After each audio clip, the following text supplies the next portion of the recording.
Now I'll stand for the invocation of the pledge.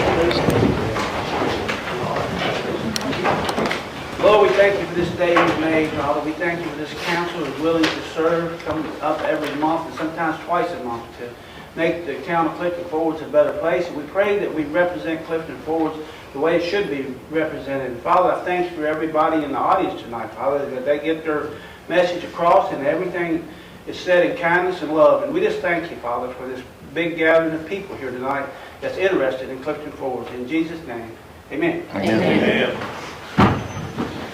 Pledge Allegiance to the flag of the United States of America and to the republic for which it stands, one nation, under God, indivisible, with liberty and justice for all.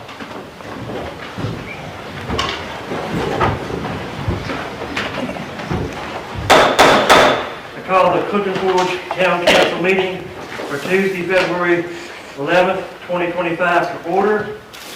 Our first act of business, I need a motion to add on an addition to the agenda under action items 7 and 8, two proclamations. Do I hear that motion? I'll make that motion. Do I hear a second? Councilman Nicely? Yes. Councilman Wolf? Yes. Councilwoman Loudermilk? Yes. Vice Mayor Burdette? Yes. Mayor Irvin? Yes. Presentations. Jeremy Holmes of the Roanoke Valley. Mr. Mayor, amend the closed session. Huh? You need to amend the closed session. Where's that one? Right here, this one.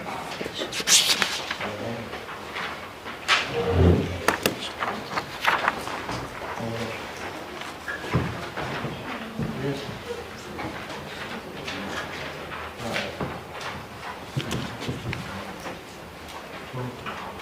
And I need another motion to add on the agenda under closed session,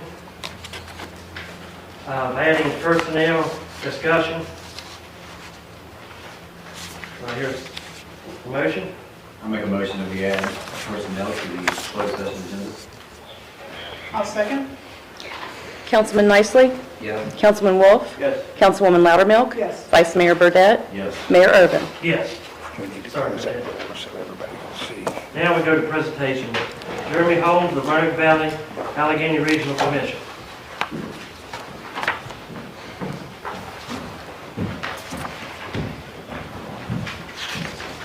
Thank you.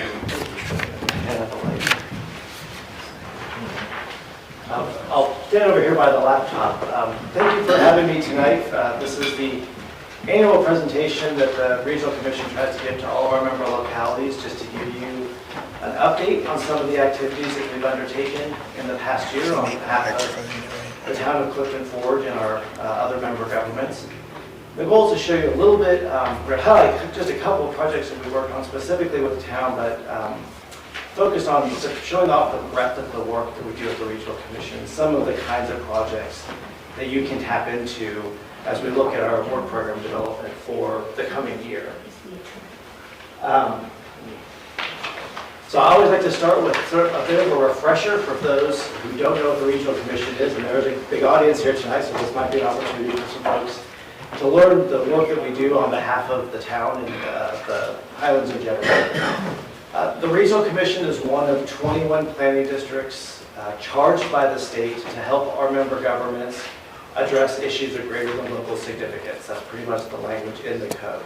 And so what that means is our job is to help you do the things that are the same challenges and opportunities that your neighbors may be addressing, to find cost-efficient solutions to those things, to take advantage of opportunities that extend beyond the town's borders, and to connect you with state and federal resources. We often serve as the liaison between certain state and federal agencies to help bring resources and project opportunities and funding here to the town. And I'll talk about some examples of those in just a moment. About half of the work we do is transportation. As you can imagine, that is an issue that crosses jurisdictional boundaries a lot, but we do work in community development, economic development, housing, and even the last couple of years work around addiction and recovery as another issue that crosses jurisdictional boundaries. We think we're a pretty good investment for every dollar that we bring in local dues. We leverage that against another $11 in state, federal, and other resources, and that supports our work at the commission. It does things like support housing construction at places in our region, other implementation projects and things that we can do, again, to support the town and your neighbors. You heard me say the word "we" a lot. We do, my staff at the commission, I think we do amazing work, but the "we" I mean is you guys. We don't really get anything done without the participation of our local governments, of our commissioners who come to those meetings every month to sit at the table or call me and my staff up with project ideas. So I want to take a moment to recognize Ms. Loudermilk and Mr. Unruh for your participation on the regional commission.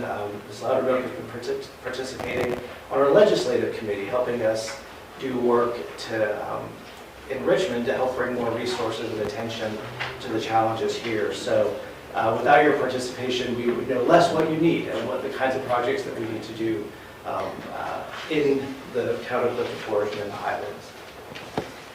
So we're talking about a couple projects. Before I get to the project, I do want to offer a quick thank you. The commission traditionally has hosted a legislative luncheon every year for all of our General Assembly delegation throughout our service area, which extends from Franklin County up here to the Highlands.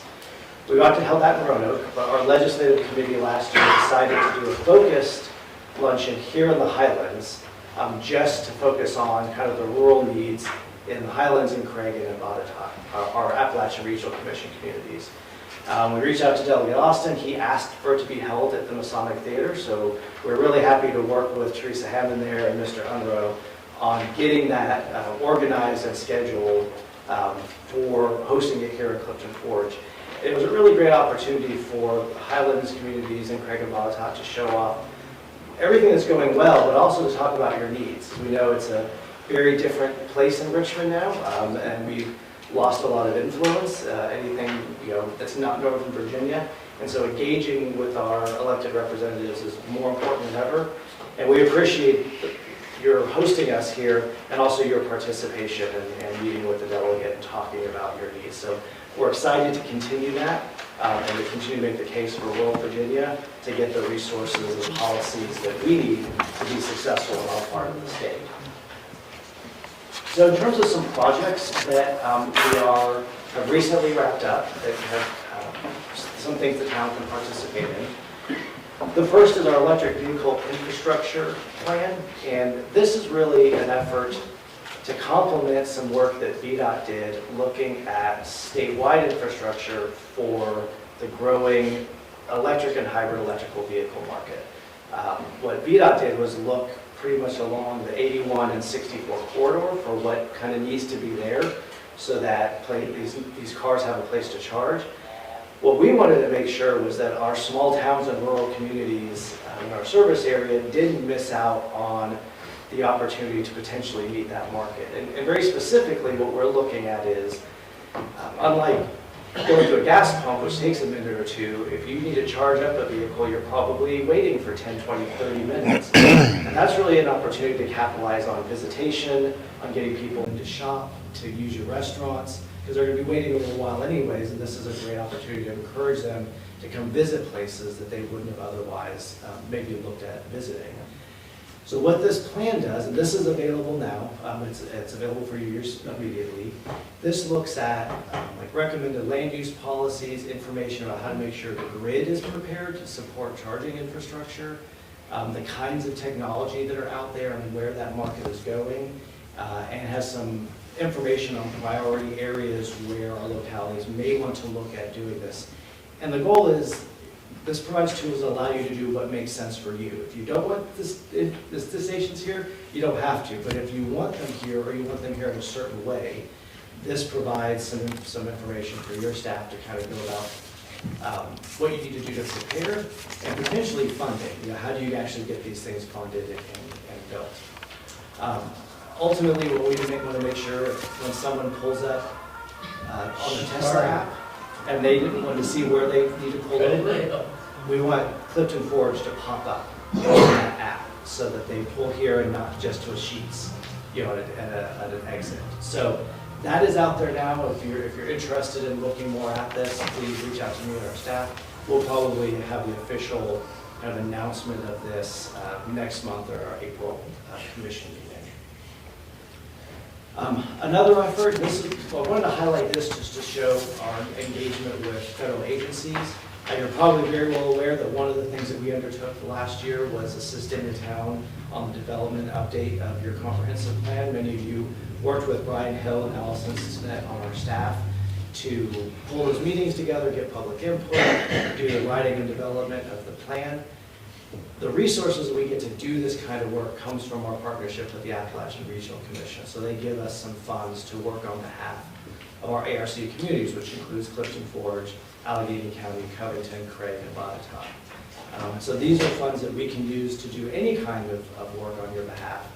We try to focus on regional projects, but anytime there's an opportunity to do local tech support, or we can sort of be staff that you don't have, these federal agencies do bring those resources in. So this is just an example of a very focused local technical support project we did specifically to support your needs, but as an example of how we can tap into federal resources to bring things that you might not be able to get directly, but do come through our role as a liaison, in this case with ARC.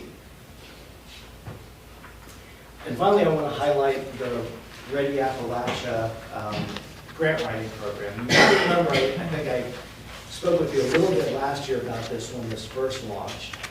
This is a program that also funded by the Appalachian Regional Commission to help our ARC communities access grant funding that you might not otherwise be able to get. And the way that this works is we received $100,000.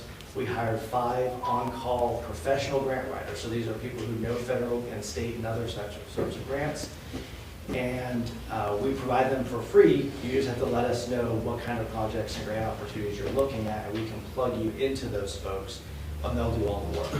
I'm happy to report that Mr. Unruh has been a very prolific user of that program. We met this morning, as a matter of fact, talking about using those grant writers to support the state of good repair bridge work in downtown Clifton Forge. We've been asked to assist the Masonic Theater on accessing some operations funding through a professional grant writer who knows arts programs, and they're working on that as we speak.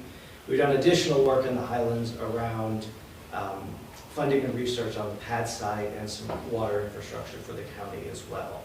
So these folks do both the grant writing, but they also do project development and grant research. If there's a project that you're not quite sure what's out there that might fit, but want some help just identifying what those sources are, we can plug you into those folks, and then they can additionally help eventually write those grants and bring those funds and projects in. And there's, like I said, we've got transportation, we've got infrastructure projects, arts and cultural projects, and so forth that are all in the works right now. That program ends in September, so we really want to spend every dollar of that we got. So we're hoping, please keep the projects coming.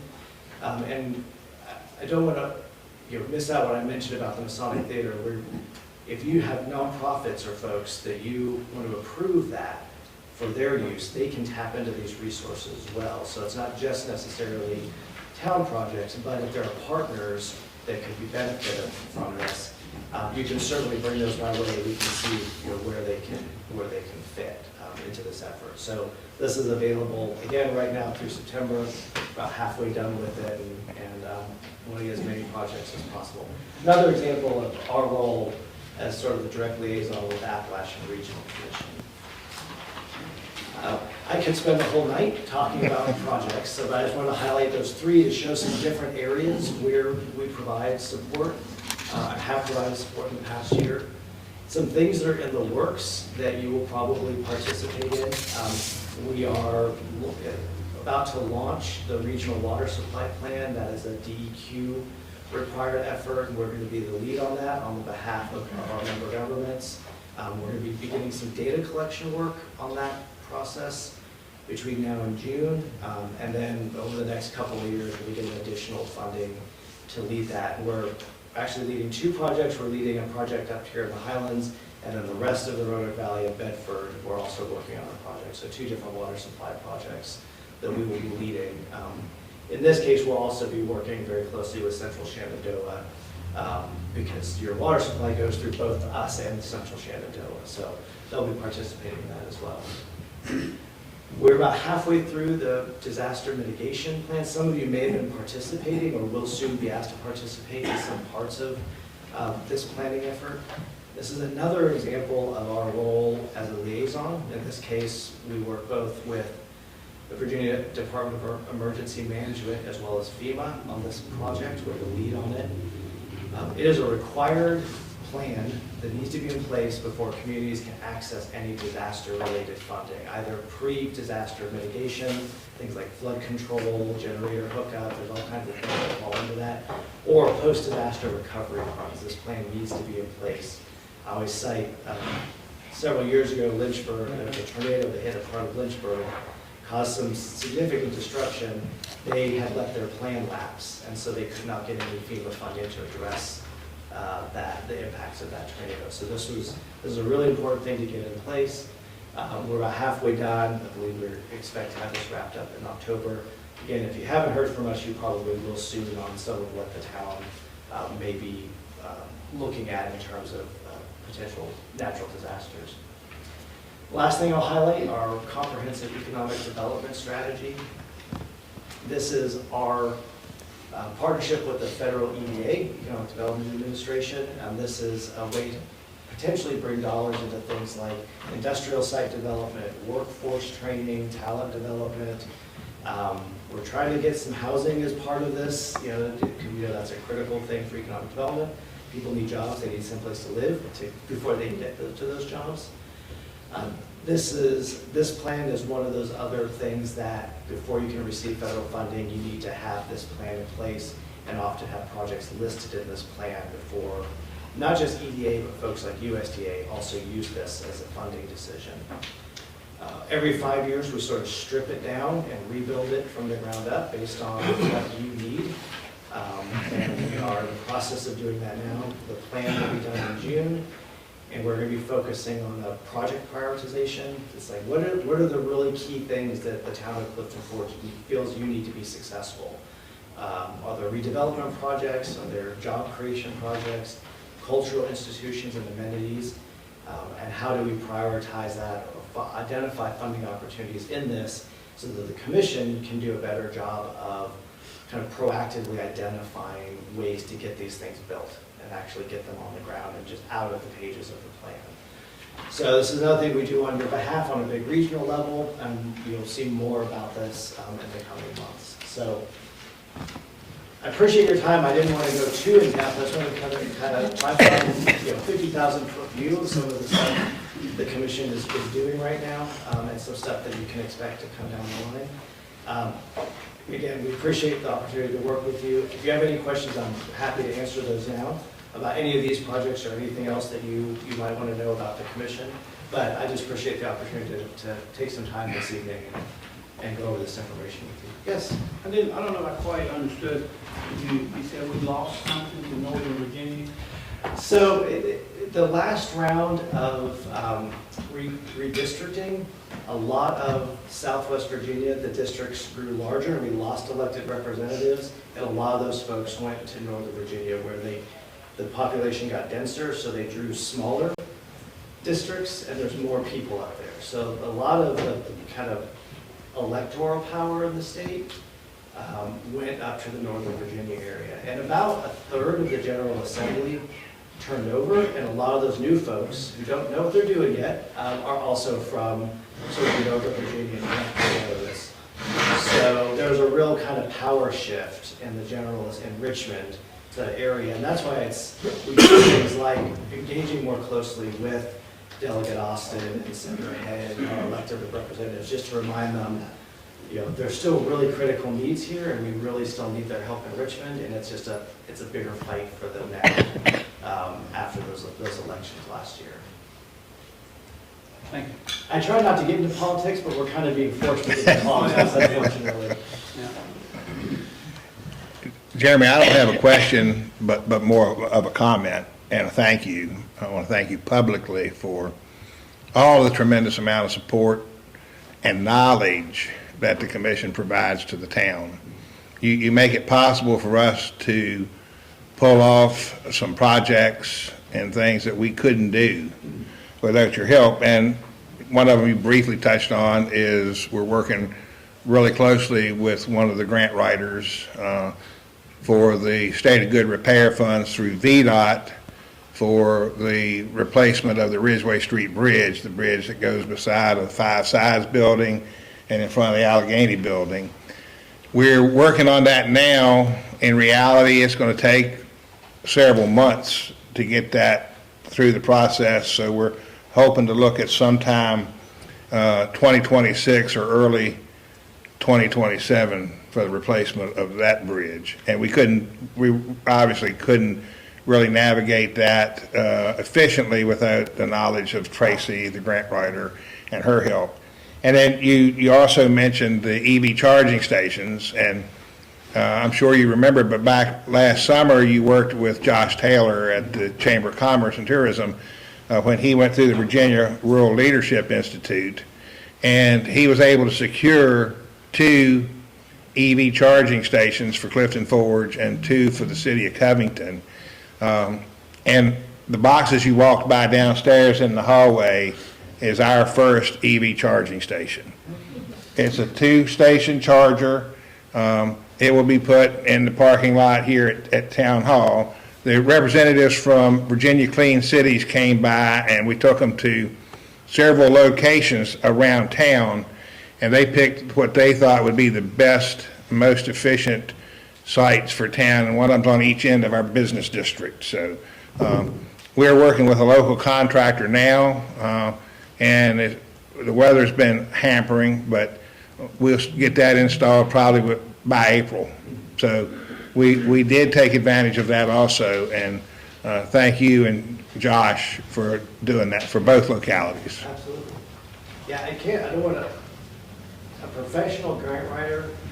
I did not understand how valuable that was. Folks who really know what they're doing, and it's a full-time job to write some of these grants. So being able to get access to these resources and provide these professionals to do this work on your behalf has been really exciting. It's something that when this ARC money runs out, we would like to continue. So we're going to be looking for ways to continue that funding after October.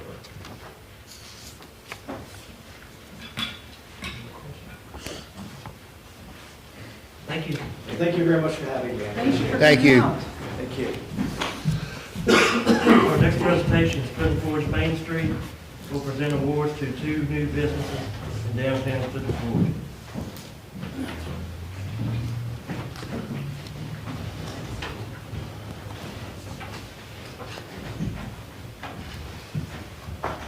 Thank you. We actually have 3 businesses, but one couldn't be here tonight. She had family issues scheduled back before the last council meeting, so we're going to do with 2 tonight.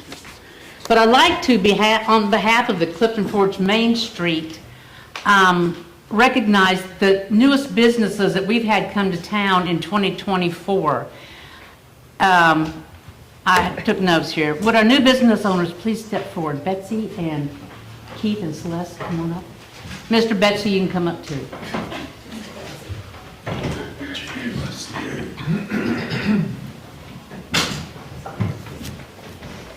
Come on over here.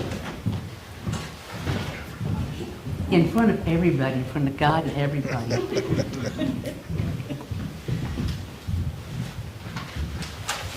It's always interesting to know, and when we just, what Jeremy just presented to us, there's always these behind-the-scenes things. These guys are in front of the scenes things, and they do good because they encourage a mix of businesses. The 3 businesses that we've had come to town this year, they deal with food, they deal with retail, they even deal with floral issues. And these are things that are really, really great, and they add to our local tax base by just being here with us. Celeste and Keith came into my stores last year, I think it was, and they came into my store as customers. And they were looking for a place to open up a shop, and I knew there was an empty shop down the street, so I got them in touch with Shorty, and now they've got customers coming into their store, and it's down at C&O Ice Cream Depot. And I'll tell you, they do not skip on the hot fudge, and they've got a lot of trains. If you've got little kids that want to get bored, you know, when you're trying to feed them, Take them in there and let them watch the trains while you eat your hot dogs. And the other business that we've got is the depot on Main Street. And Betsy Rogers has that, and Betsy had a store down in Iron Gate several years ago. That's why I got to know Betsy. And when I was asking these guys, you know, why did you open up businesses down here? She says she loves to shop and she loves shoppers. And she is at the gateway of Ridgeway and Main Street right out here. So she's got a great store. How many consigners, how many vendors do you have now? 32. 32 vendors. So if you've not been into either one of these stores, please stop in and see them. They not only add to our tax base, they took on stores that were vacant downtown, opened them up, and it makes it very pleasurable for those people coming through town. We don't have all these empty storefronts. The third one that we had tonight, and she can't be here because she had scheduled some family issues back before we had our last council meeting, and that is Oh So Foxy with Jennifer Peters. Jennifer had a cargo van. She would travel all over the Allegheny Highlands selling her wares. And then she realized one day, she said, you know what, I can't do this, I've got to stop. So she took another empty storefront that was downtown, opened up her shop. She sells home decor items, and she caters to the younger group, younger than you and I get. But she's also our one and only florist in town. So if you have a floral need, make sure you stop in and see Jennifer. What we want to do is present you all with, you notice we all wear these badges, those here on Main Street. We want to give you a plaque. This one says C&O Ice Cream Depot. They opened on December 27th, 2024. They were our latest event. And I said, when you say you can't open a business in the wintertime, they really made a mistake because you guys have done very, very well. So I'll give you that. And then Betsy, the depot on Main, you opened in June of 2024. And it's been such an exciting thing to have her in town because, like I said, if you haven't been through the store, go into the store. I'm sure you'll find something you need. I know I did. All right? But we want to thank you all for this because it's such an important part of the town to get new businesses in. And when you get in new businesses, or when we get in new businesses, it drives more people to come to town. So again, thank you so much for coming, and we wish you all the best of luck. Thank you.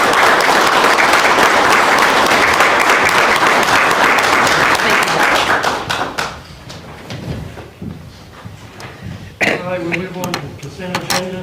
Approval of the minutes of the council meeting, January 14th, 2025. Any discussion? No discussion or questions? I hear a motion to approve the minutes. So moved. I hear a second. Second.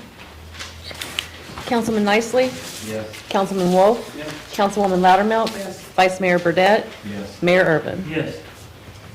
Action item number 1, department report, code enforcement, public works, police department, library, water plant, and fire department. Any discussion? If no discussion, do I hear a motion to approve the reports as submitted? Make the motion. Do I hear a second? Second. Councilman Nicely, Yes. Councilman Wolf, Yes. Councilwoman Loudermilk, Yes. Vice Mayor Burdette, Yes. Mayor Urban. Yes. Action item 2, to consider a request from the Allegheny Highlands Chamber of Commerce to close Church Street between Jefferson Avenue and Commercial Avenue for the 2025 Agni in the Alleghenies Grand Fondo, which will be held on May 10th, 2025. You got anything on that?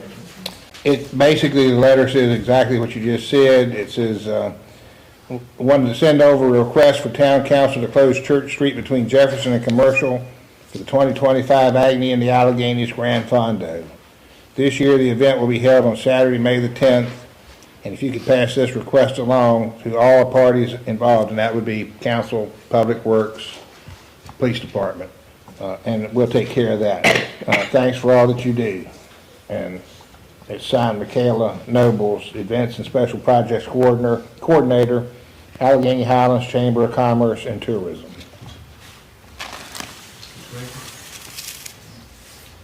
No questions, no discussion. I hear a motion to approve the request.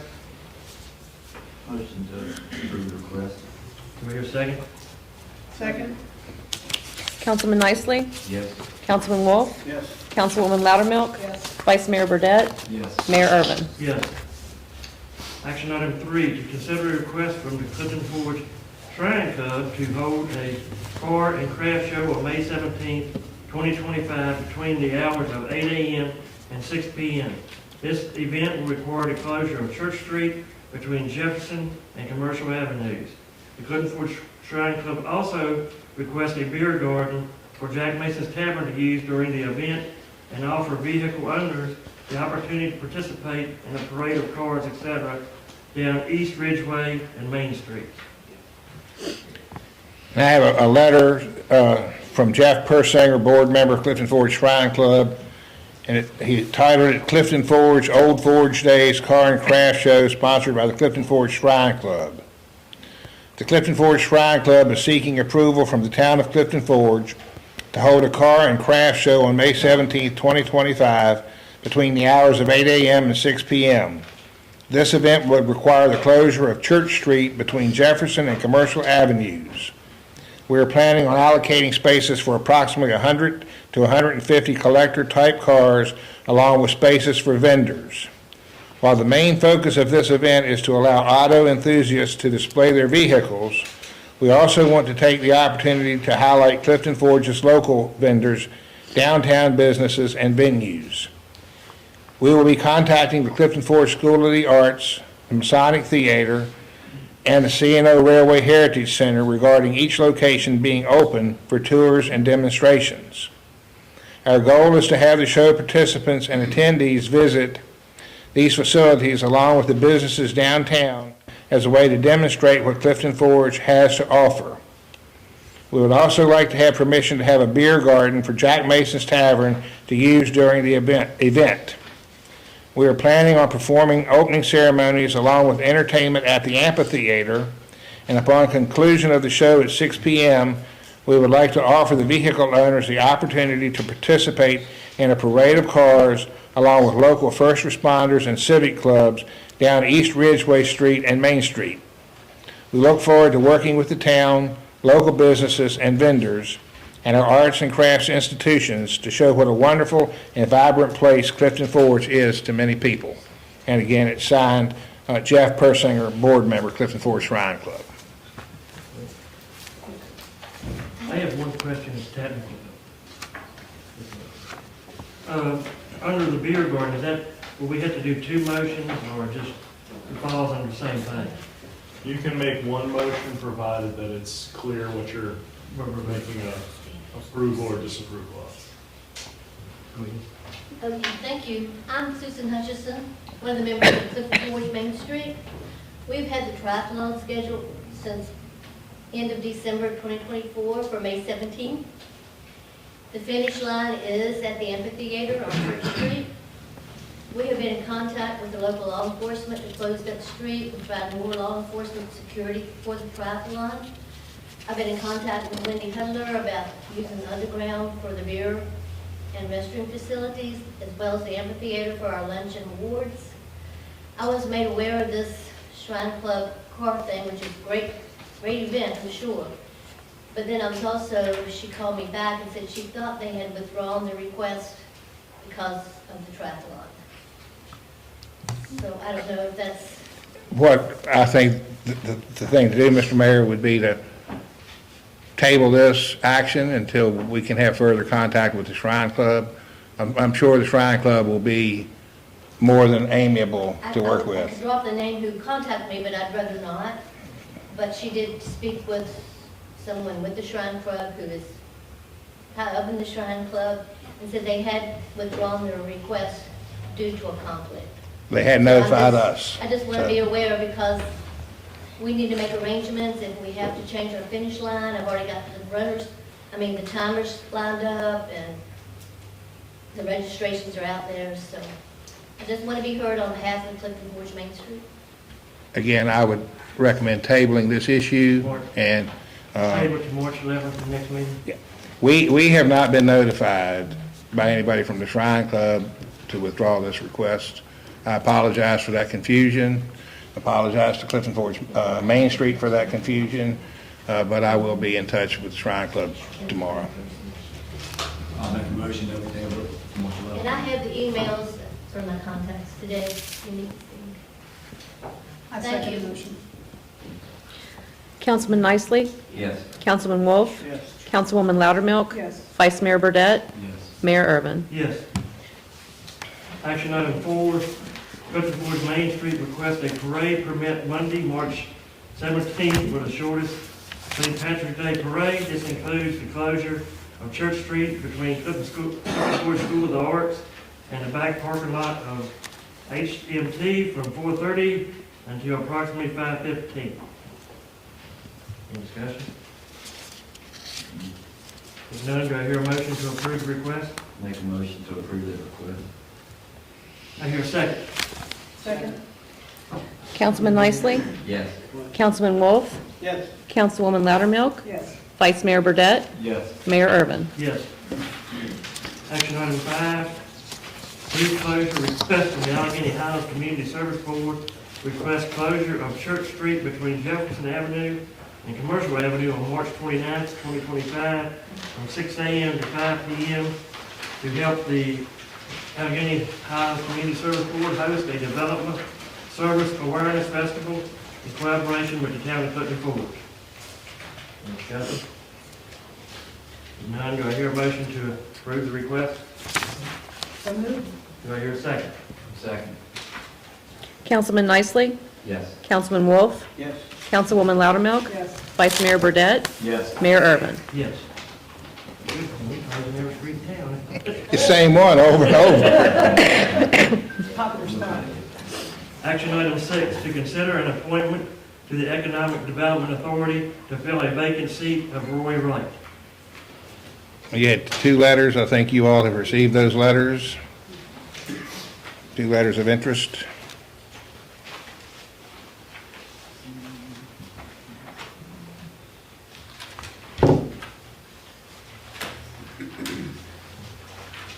Do I hear a recommendation for the Economic Development Authority to fill a vacant seat of Roy Wright?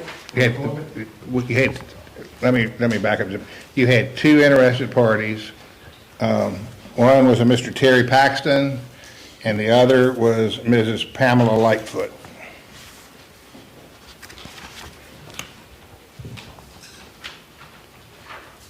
Any discussion?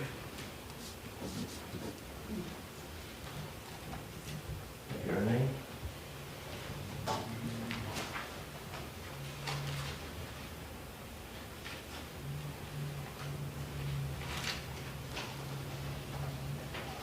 Everybody's got to nominate somebody.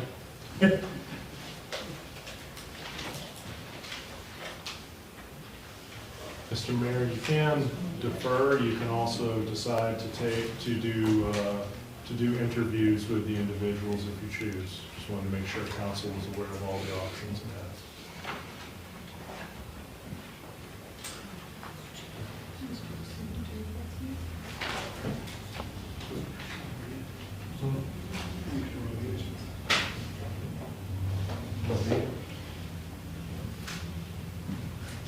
Did we advertise this in the paper? Yep.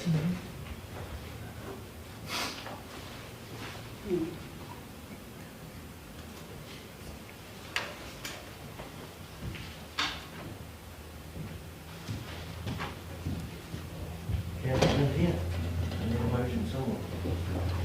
Can we make a motion to interview and decide at the next meeting?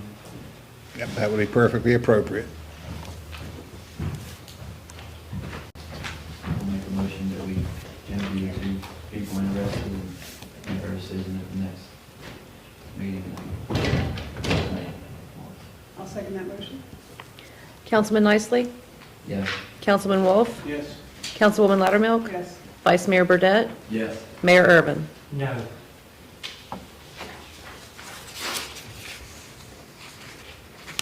Action item 7 and 8. 7 is proclamation from Multiple Sclerosis Awareness Month.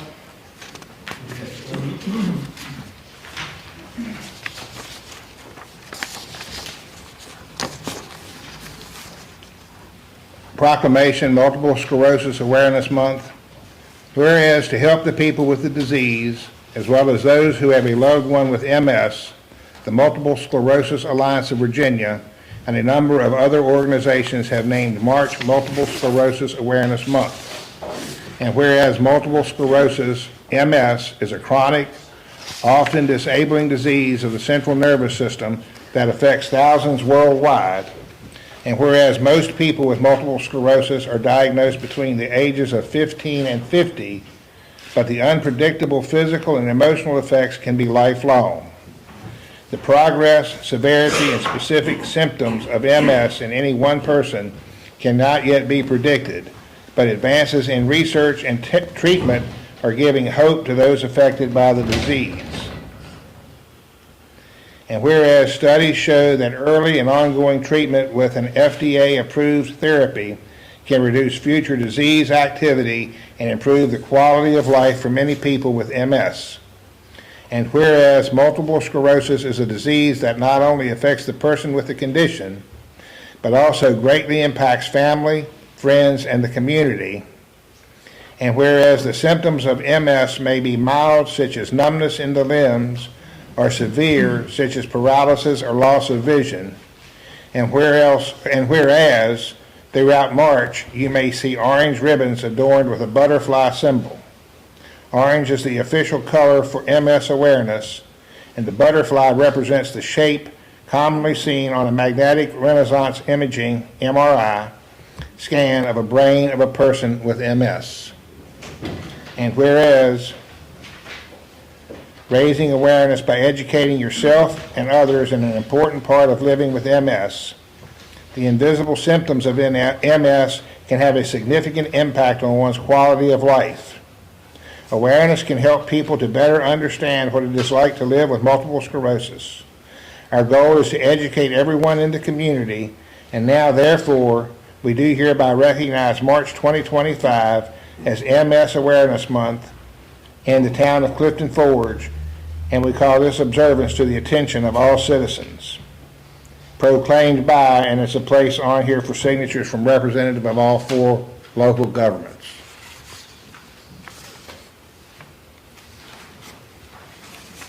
Action item 8 will be a resolution to proclaim April as cleanup month in Allegheny Heights. Mr. Mayor, do you want to vote on that?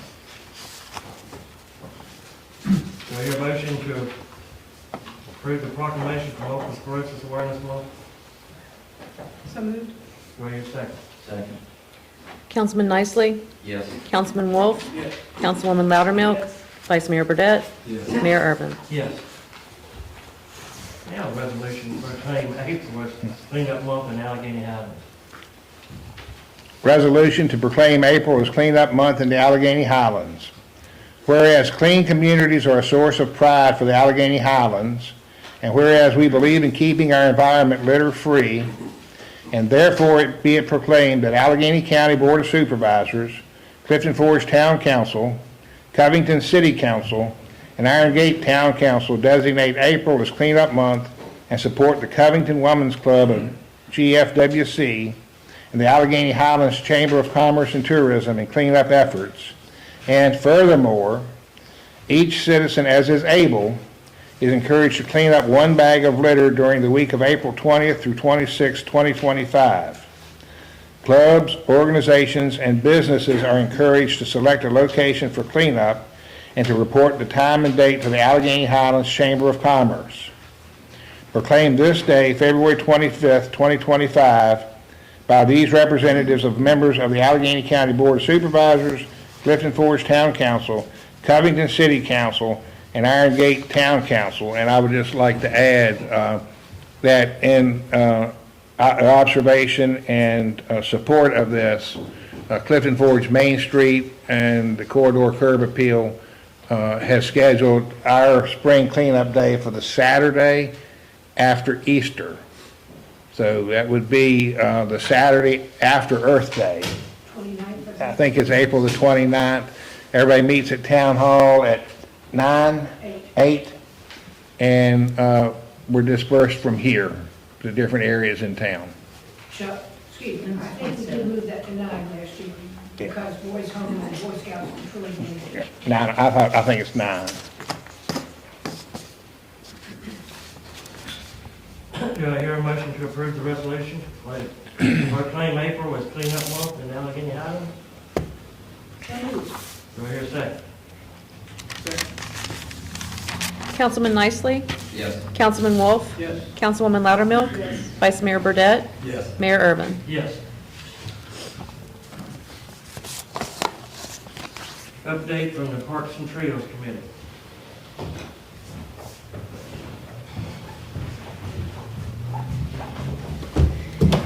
Good evening, Pam Lightfoot speaking for Mrs. Courtney Howard, who couldn't make it this evening. Y'all hopefully were aware of the survey. She said the swing survey. That's sort of weird, but that's what it was on Facebook for a blue swing or a green swing, and blue went out for a few votes. So it's already ordered, and it has arrived at Public Works, waiting for warmer weather and availability to install it. And it's going to be on the Sunstreet Trail. I'm not quite sure where. It's large enough to where basically a family swing kind of thing. Trellises will be built for caning berries around the same time and donated. The tables that I donated will be placed, and a few other cleanup item projects will be going on too. The plan is to do this after the holiday lights come down, and of course the weather and that kind of stuff. Also, Courtney said they're still waiting on the meeting with Lumos for the Love Sign Pocket Park before tackling the Wi-Fi installation, which is, we've raised that previously. Lumos, I guess, has a lot going on with the push for fiber internet to be available everywhere, but they're hoping to tackle it. And again, getting the installation underway in the second quarter of the year. And the next meeting of the Parks and Trails Committee will be March 18th at 6:30 here at Town Hall. So, reading what Courtney had sent me earlier today. So I can't really answer any questions besides blue swing, here ready, waiting to be installed. Okay, thanks. I heard somebody Last time I looked, I think somebody recruited a couple of votes. Probably did, but Presentation, Town Attorney Mike Lockerbie will hold a presentation on the FOIA, Freedom of Information Act. Thank you very much, Mr. Mayor. So it's important to recognize that council members, EDA board members, planning commission members, other members of different boards and commissions are required to have training on FOIA within 2 months after their appointment. There's no penalty if you don't, but it's one of those things that you ought to do. As well as council members need to have the training after an election and every 2 years thereafter. So basically, if you have a training after each election, then you're going to be covered. So I'm here to do that training. The Freedom of Information Act is the principal statute in Virginia that covers open records and open meetings. And for you, as the town council, I'm going to focus more on the open meetings, although it's still important for you to understand what goes on with the records. I want you to understand that when I do the same training with Ms. Crozier, I focus a lot more on the records because she spends a lot more time managing records. I'm going to focus more on meetings with you, but everybody really needs to understand both, at least to some extent.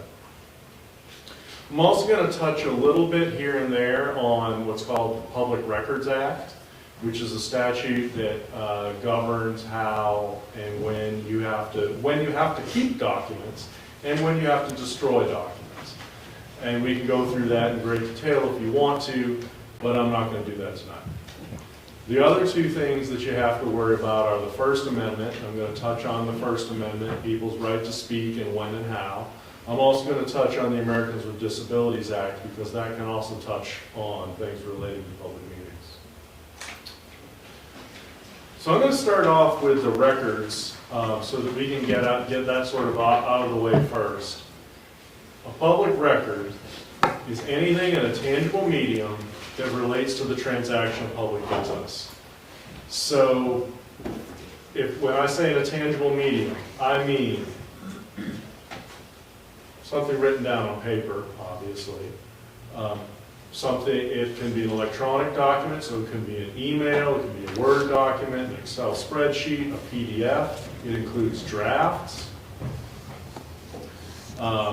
It could include text messages. Although text messages can oftentimes be extremely difficult and therefore expensive to extract, so oftentimes people are willing to forgo that. But all of these things are at least potentially FOIable documents. And the term transaction of public business is only partially defined in Virginia law. So it's a common sense standard. If you want to talk about, talking about the tax rate is transaction of public business, at least is transaction of public business. Even if you don't do anything, talking about it is transaction of public business. Talking about that wonderful sermon that the pastor at your church gave last Sunday, not transaction of public business. If the 5 of you happen to run into each other at Jack Mason's Tavern and are chatting about that wonderful sermon and you don't talk about town business, you are not holding a meeting. Of course, by the same token, if you do start talking about town business, you are, and that's a problem. So anyway, that also tells you something about, and this is an important thing that I want you to keep in mind. Do they have town email addresses? Yeah. Keep the two separate. Use your town email address for all of your work as a counselor. Use your personal email address for all your personal work. Now, that's not to say that every once in a while your spouse isn't going to send you an email at your town email address saying pick up some milk and a loaf of bread. And that email is not going to be a transaction of public business. It's not subject to FOIA. However, if you get business emails at your personal email address, that is potentially FOIable. And there was actually a case about this last year. And what you actually have to do as a locality is you have to ask the person who got the email at their personal email address to please turn it over. And you can't actually make them. However, it's one of those things where as a leader of the community, we're going to ask that of you if we're in that situation. So be careful as to how you use your the different options that you have.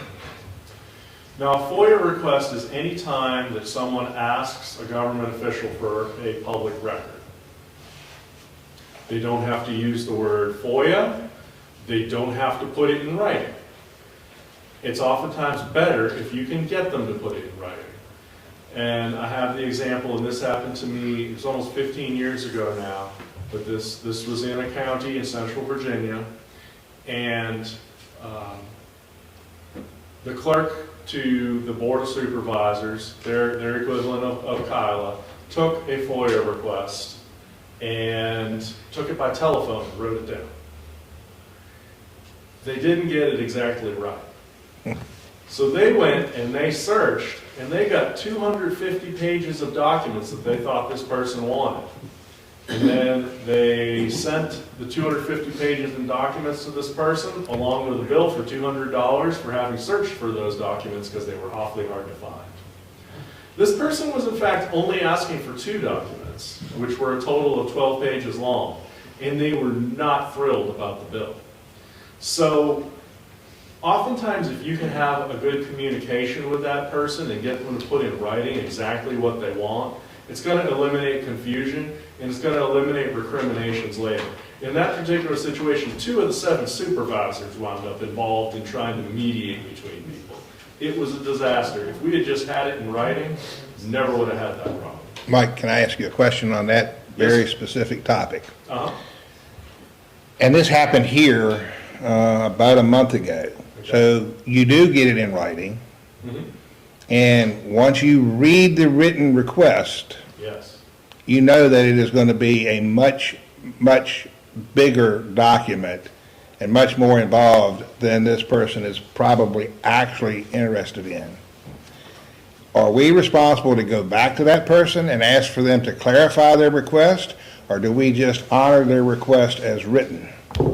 I will circle back to that. There is a way of addressing that situation, and it's actually, for good or bad, it's written out in the statute, so you kind of got to follow the steps, but there are steps to address exactly that situation. One thing I do want to say is you can always request somebody, you could not just request, you can demand them to give you their name and their contact information and their home address. This is because only Virginians are eligible, only Virginians, media outlets with significant circulation or broadcast presence in the Commonwealth of Virginia have the right to take advantage of the Freedom of Information Act. So, and this was recently upheld by the U.S. Supreme Court.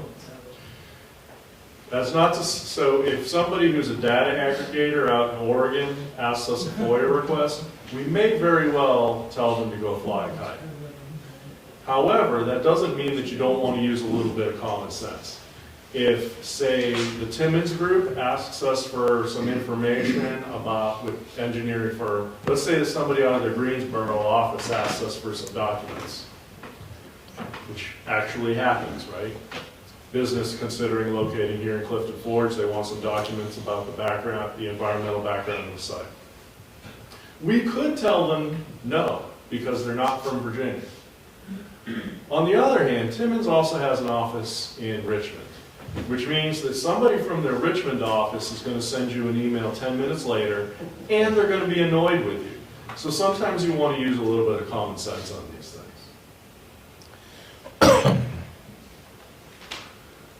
Next question is, do you have to respond to a Freedom of Information Act request? And the answer is yes. Even if you don't have anything, or even if everything you have is exempt from FOIA, you still have to give a response. The basic response time period is 5 business days. So, person sends you a response, the next day is day 1, 2, 3, 4, 5. Okay? Now, oftentimes when you get a FOIA request, it's going to be something you wouldn't bother charging for. Oh, can I have a copy of the town's audit from last year? Well, guess what? That's on the town website. We're just going to send you a link, right? Very easy. Nobody's going to take much time for that. But if, as in Chuck's example, you have a situation where somebody makes a request and you realize there's going to be a charge for this. In fact, it may be a substantial charge. You need to tell them, hey, there may be a charge for this. Are you sure you want me to move forward? At that point, that 5-day period stops until they tell you yes or no. If they say, hey, I'd like an estimate before I give you the go, then you go and you make them an estimate, but the time that you spend estimating, again, does not count against that 5-day period because you haven't gotten the go from them yet. Beyond that initial 5 business day period, if the response is large, or it's difficult to put together, or you have something else going on. For instance, if you want something from our finance department right now, Ms. Biggs is working real hard on a budget. So she might need 7 extra days to respond to a FOIA request just because of what else is going on that's a demand on her. Similarly with our public works department. If we happen to have a water main break and it's going to take them 3 days to fix it, they're just going to ask for another 7 because that 5 business days isn't going to do it for them. So you send that letter out and then you get another 7 business days to get the response. Now if you still can't get the response completed within that 12 business day period, you typically are going to reach an agreement with a requester. So I give the example of a situation where everybody was actually very kind and reasonable about it. Was a situation I was part of a team of lawyers representing the City of Falls Church. The City of Falls Church was fighting over water system service territory in Fairfax County with the Fairfax County Water Authority. We were getting ready to sue each other. There was no question. We were certain. And so Fairfax County Water Authority sent the city a massive FOIA request, which ultimately produced 80,000 pages. We sent them a FOIA request, which ultimately produced 110,000. We were extremely relaxed about timelines. I also, on the other hand, had a situation down in Botetourt County 8 years ago, where somebody came in and they asked for, it wound up being 12,000 emails that we produced, And they refused to give us extra time. And so I went and filed a petition in court to get extra time, and the judge had absolutely no difficulty giving us an extra 3 weeks to respond. So, it happened. Mike, Yes.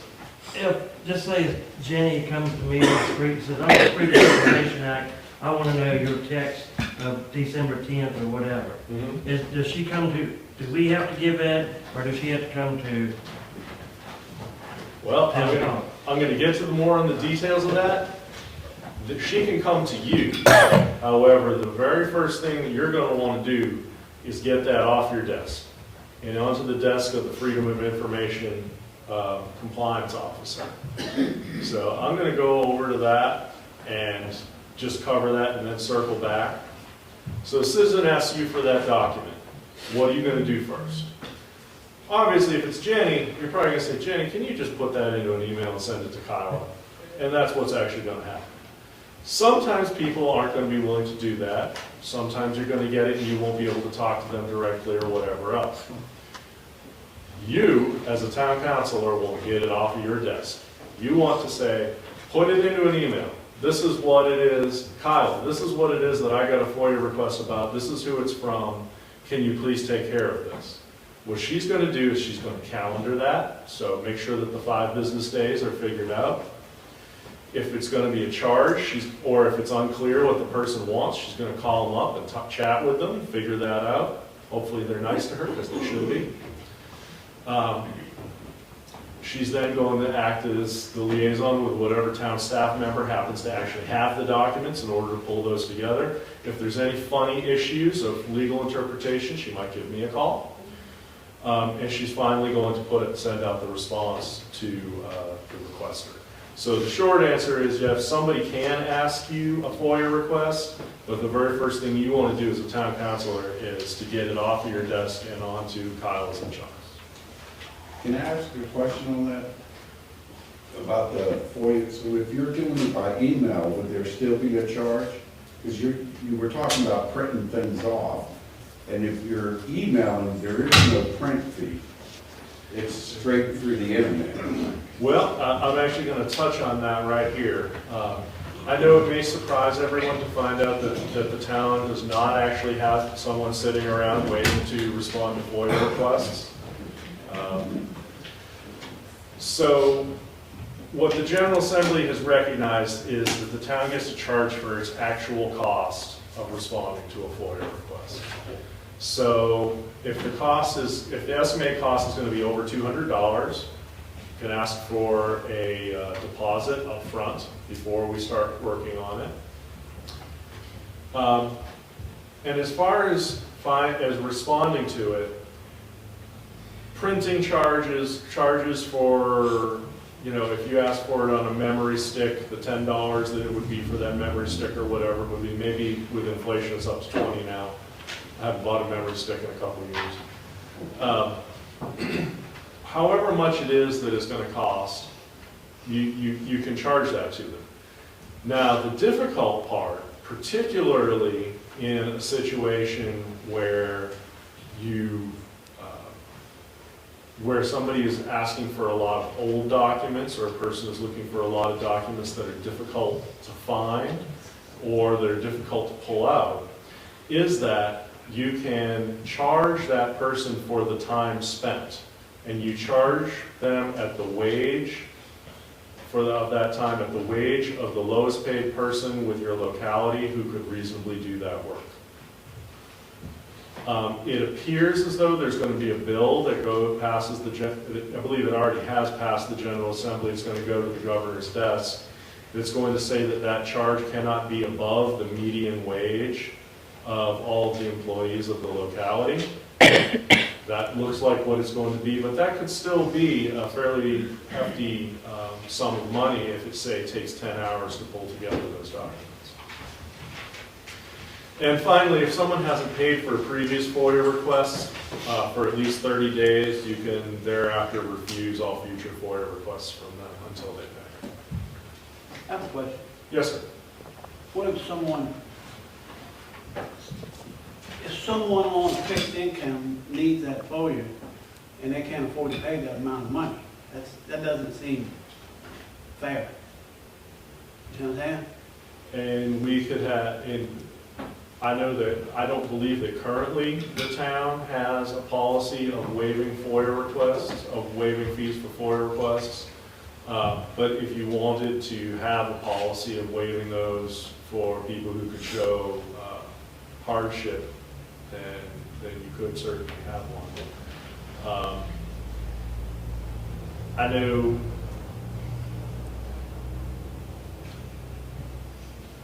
yeah, I'm not going to make any further comment. You know, it's like the economy now, it seems like the rich are getting richer and the poor are getting poorer. And sooner or later, you can, I don't know about you, but me, I can pretty much pay whatever it costs. Where I have some family members who can't even come close to paying for a phobia, you know? So it's just, so.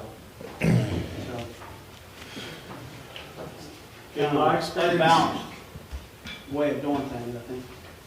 in my experience, it doesn't come up that often, if only because people who are,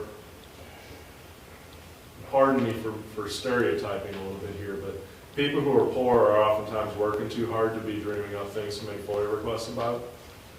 No. But yeah.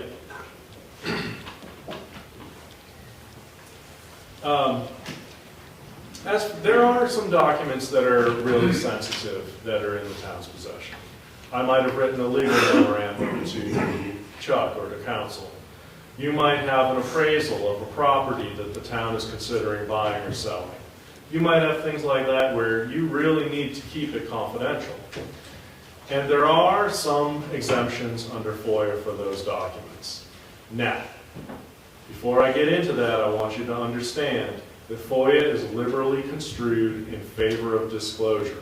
So if you're going to withhold a document, you need to put your finger right on exactly what it is, the reason why you're withholding it. Second thing here is, if part of a document is subject to exclusion but some not, you do have to X out the part that's exempt and produce the rest. Sometimes you reach an agreement with somebody and say, look, it's going to take me a bunch of time to do that. I'm going to ask you to pay me for that time. How about I just withhold this document or just let you read it rather than make you a copy? There's different ways that you can work that out with somebody, assuming that you're acting on a neighborly basis. Some of the most commonly used record exclusions are personnel information. The person themselves gets to review that personnel information. I wanted to note that there was a recent case that went up and down. It's gone up to the Supreme Court of Virginia now twice. It's a series of cases between the town of South Hill and a fellow named Richard Hawkins. And it has actually narrowed the personnel exemption. It actually had to do with complaints and personnel reviews of the town manager. And what the court held, when you get right down into the details of it, it held that a citizen petition for removal of the town manager was FOIAble. However, the personnel reviews by town council of his performance was exempt from FOIA because that was a personnel record. It got really complicated and nobody's sure actually exactly what the court's opinion means. Work product or memoranda of legal counsel, communications with legal counsel in general are usually going to be exempt. Proprietary information or trade secrets provided by an economic development prospect. Chuck's working papers, it's assumed he's going to have a little notebook in which he keeps his notes about things that you guys tell him and his notes on how to go about doing them, and then consequently, he probably doesn't want everybody in public to know what all of those notes are. Memoranda prepared only for use in closed session, and of course, confidential information related to a public contract. There are a bunch of others. I want to say there's 120 or so exemptions under FOIA, but there's about 10 that you're going to come across in 20 years on council because the vast majority of them just never come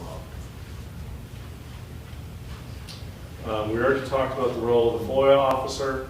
Now, what we need to have on our website, the identities of the FOIA officers, statement of the rights of FOIA requesters. We need to post the dates, times, and places of public meetings. We need to make sure that your agenda packages are available to the public at the same time that they're made available to you. The easy way to do that is to put them up on the website.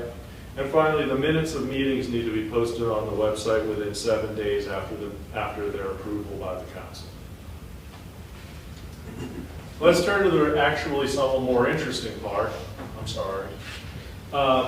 Public meetings. So anytime 3 or more members of council meet together, you're at least potentially having a meeting. Yes, sir? Can I ask you one more question about documentation? Oh, y'all can ask me as many questions as you want.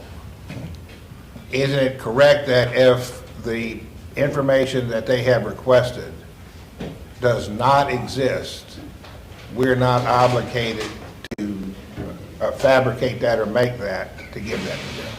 That's exactly right. It's important to distinguish a question from a FOIA request. A question is what you think about something. What is the town council planning to do about X? What policy would you support with respect to Y? Those things are, those are questions. Those are not FOIA requests. FOIA requests are requests for documents or for documents that show particular specified pieces of information. You don't have to create a new document. So there's never a requirement to create a new document, although if someone is asking for a report that can be easily extracted from a database, you do have to extract it from the database. But you don't have to use a report or a file format that's not something that the town would normally use. So if somebody asks for what's the utility usage for the town or what are all the utility bills for last month? They're part of that. There's actually a FOIA exemption for parts of that, but the part of that that's just the bill itself, the amount of money, that is subject to FOIA. And you can run that as a report out of the database. And so you might have to produce that. So in order to hold any kind of meeting, and as I said, a meeting is a place where you're transacting public business, where there are 3 or more of you. You got to post it. In order to do that, you got to post on the town website that a meeting is going to occur. You got to post it in another prominent location, and you got to post it in the office of the clerk for the council. You need to give notice of emergency, special, and continued meetings. And obviously, those don't necessarily have to be with the same length of time. For a regular meeting, it's 3 business days notice. It can be shorter for emergency, special, or continued meetings, provided that you give it as early as you can and you give notice to the press at the same time that you give it to the public bodies. You do have to take minutes of all bodies that have the ability to make decisions. Advisory commissions, you don't have to take minutes, but for council, planning commission, EDA board, they have to have minutes. Finally, you have to have it in an ADA accessible space. Town of Bedford, their town hall, their meeting room is on the 2nd floor. There is 1 elevator in the building, and the elevator was out of service for 2 months, and they actually had to go meet in the County Board of Supervisors meeting room in order to make sure that it was handicapped accessible. You can hold electronic meetings or partially electronic meetings, provided that you have a policy, a physical quorum is assembled at one location, so at least 3 of you are here. Whatever member wants to call in has advised the mayor of the situation. I say chair, but that could be the chair of the EDA board or the chair of the planning commission. And one of the following situations applies. Either they can't attend because of a medical problem that they have or that someone in their family has that they need to care for them. You're not going to have any problem with being 60 miles away from the meeting location, most likely. Or that you're unable to attend due to a personal matter, but there's a cap on the number of times you can do that.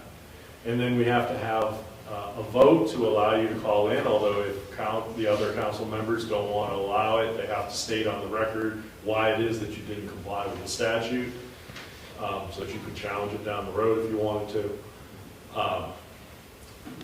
And it has to be put into the minutes. Note that there are special notices for special meetings. Rezonings, you got to give notice for 2 weeks in a newspaper. Adoption and amendment of ordinances, there are some posting requirements. For the budget, you're going to hear about some of the posting requirements and advertising requirements for budgets. I think perhaps, if not tonight, you're going to hear about them very soon. And if you're going to sell a bond, you need to give public notice before you can do that. And if you don't do the notice right, it never happened. So notice is particularly important. The next question is, who can talk at a public meeting? Obviously, council members, you have the right to talk. There are Robert's Rules of Order, there are rules of procedure and decorum, but generally you can say whatever you want, and you can say it at any time because you are councilors. The rest of us only get to talk under rules, at times when we are told, at times when we are permitted to do so, for the time period we are allowed to do so, and on the topics which we are allowed to talk about. So, in general, for instance, if you have during our public comment period, Judge Moon, the federal judge down in Lynchburg, said he once described the Lynchburg, in a case where somebody was suing Lynchburg, he called the Lynchburg public comment period open mic night. As long as you can, this was a federal judge in a published opinion, and he said that as long as you don't talk for more than 3 minutes, he's like, you can say whatever you want during public comment. Now, if you're having a public hearing on a rezoning, or you're having a public hearing on a budget, people need to talk about what you're there to talk about. If you're there to talk about a rezoning of a piece of property across the street right here, and somebody goes off about how we ought to annex some land from Allegheny County at the other end of town, hold on. That's not what we're here for. It's not germane. You can cut that off. Generally speaking, however, unless somebody is getting belligerent or obscene to a degree that you just can't deal with, let them talk. It is always going to be far easier to listen to somebody make a fool of themselves for 3 to 5 minutes than it is for you and me to sit in a deposition for 3 to 5 hours while a hostile lawyer questions you about it. You aren't paid enough for that. You are paid enough to listen to somebody say something silly for 3 to 5 minutes.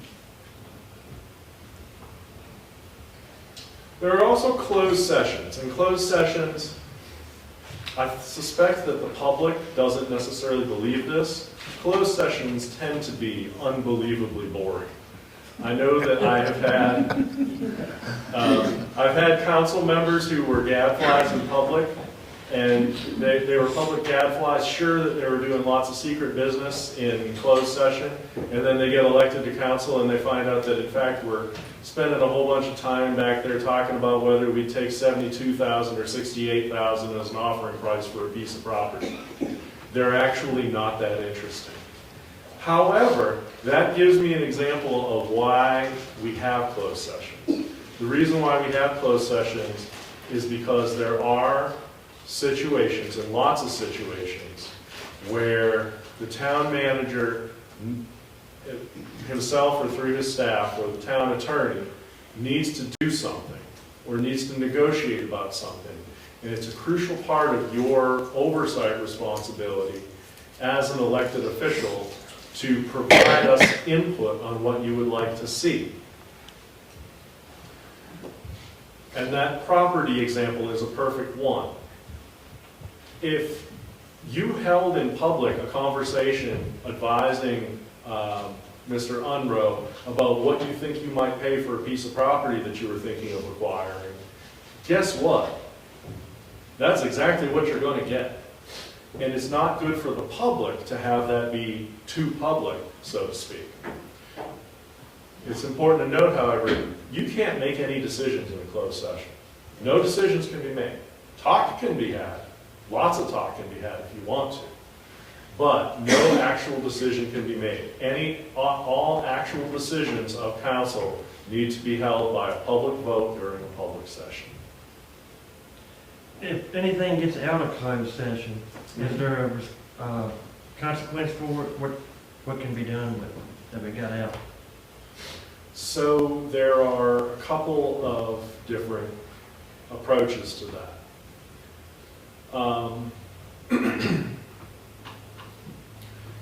State code doesn't provide for any penalties as such.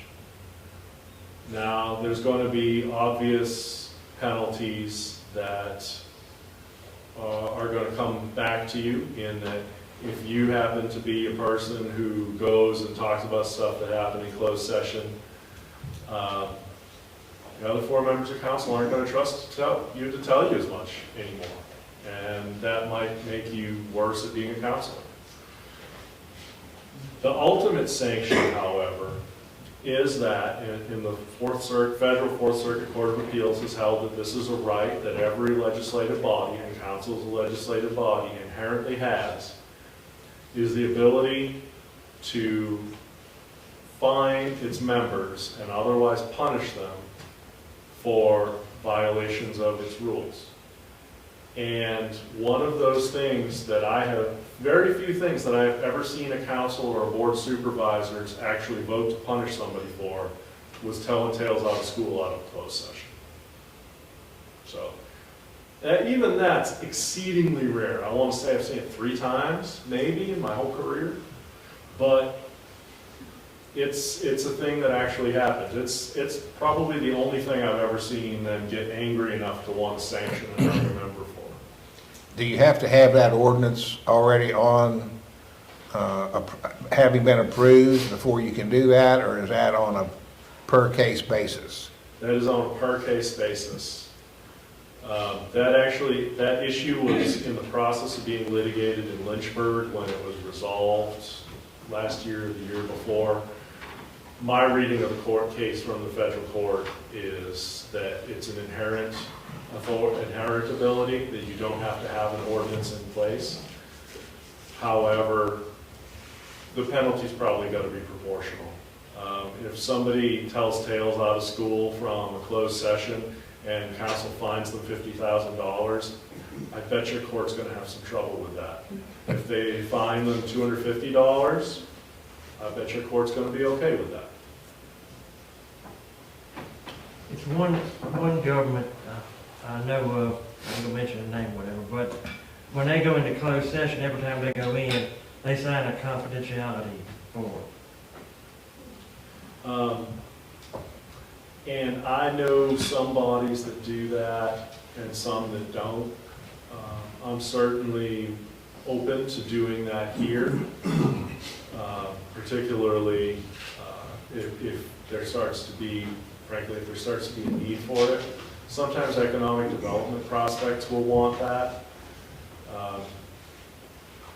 If we got somebody in here who was going to invest $250 million in something in the town, they might very well ask you to sign an NDA before they went to talk to you about their plans in closed session.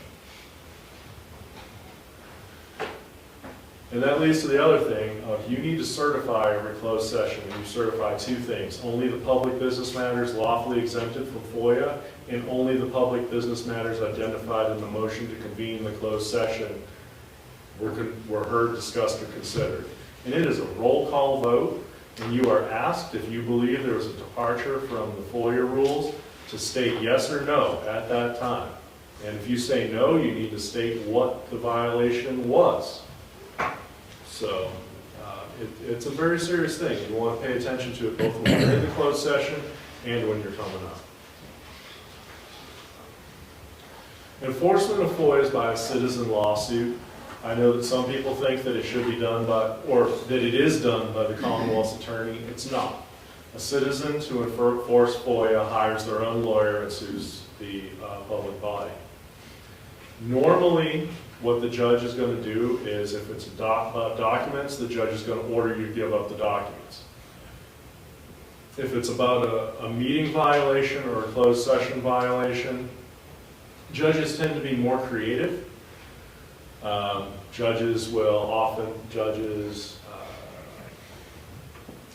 An example, for instance, that I saw down in Pennsylvania County once was somebody had a closed session violation, and the judge said that for 6 months they could only hold closed sessions for 2 reasons, and that the attorney for that body needed to report to the judge on what had happened in the closed session in the confidential. Judges tend to be creative about this, and then after 6 months, he was like, all right, well, you've done fine, end the injunction. Closed session things are harder, but judges can get creative about it. Note that if it was willful and knowing, you could face personal fines for a FOIA violation. So if you ask Chuck, Kyla, and me, and we all tell you don't do that, and you go and do it anyway, you might have a problem. If you're acting in good faith and you make a mistake, you're not going to face a personal fine, although a judge may ding you. If we lose a case, then we got to pay the attorney's fees for the person who sued the locality. If we win, then we don't. That's how that works.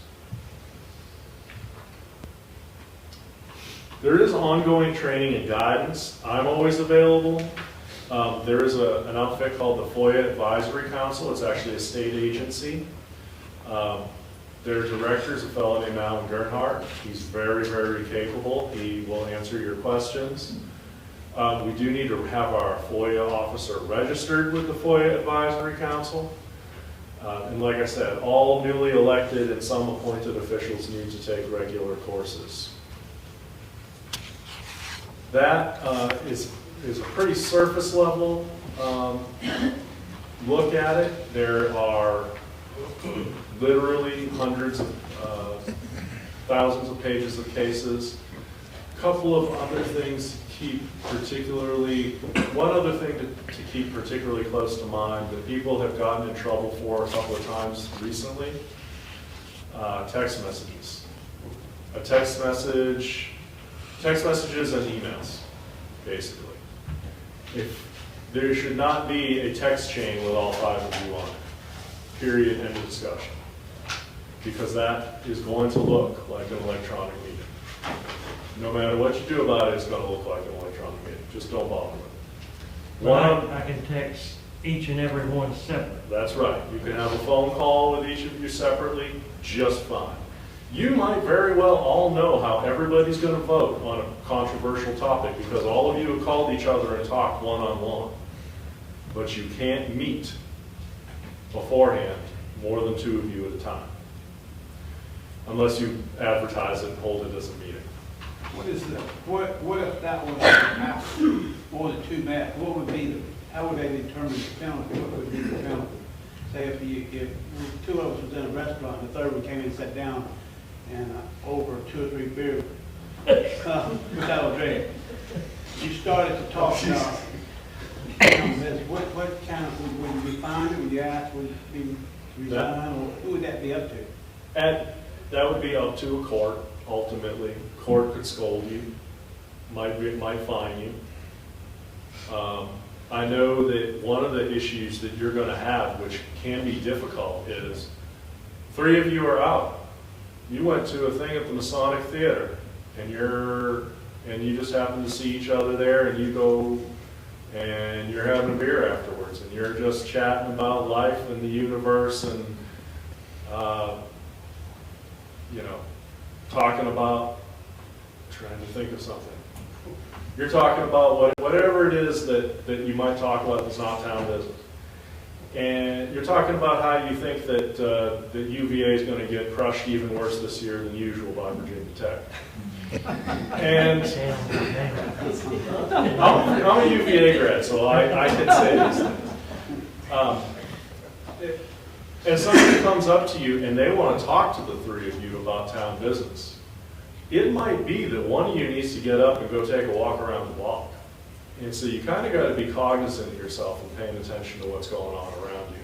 And sometimes you can say to a person, hold on, this is 3 of us, you're gonna make this into a meeting, can we not?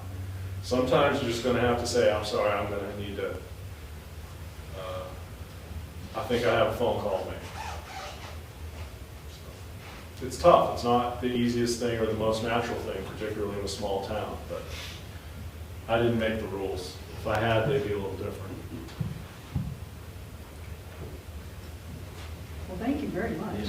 All right, sorry to take up so much of your time with that, but it's important that you understand kind of the basics of it.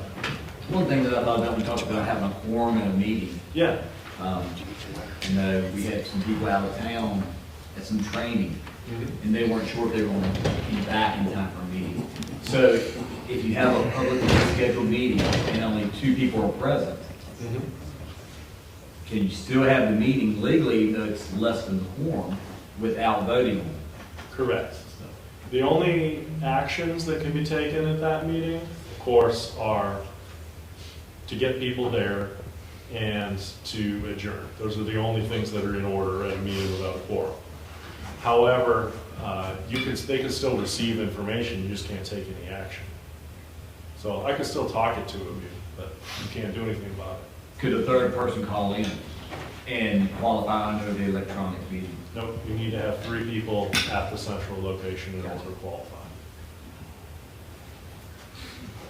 And, just in case anybody misunderstood or got confused on this issue, staff doesn't count. So Chuck can meet with 2 of you, and that's not a meeting. In fact, all of the town can meet with 2 of you. All of the town staff can meet with 2 of you, and that's not a meeting. But if all of town staff meets with 3 of you, that's a meeting. So it's important to recall the staff doesn't count toward that number 3. Thank you. Moving on to manager's comments. Thank you, Mike, for that update, and that's a lot of information that we have to keep up with. So, got a few things I want to update everybody on. First of all, the weather has not been good to us. The weather has slowed a lot of our projects down.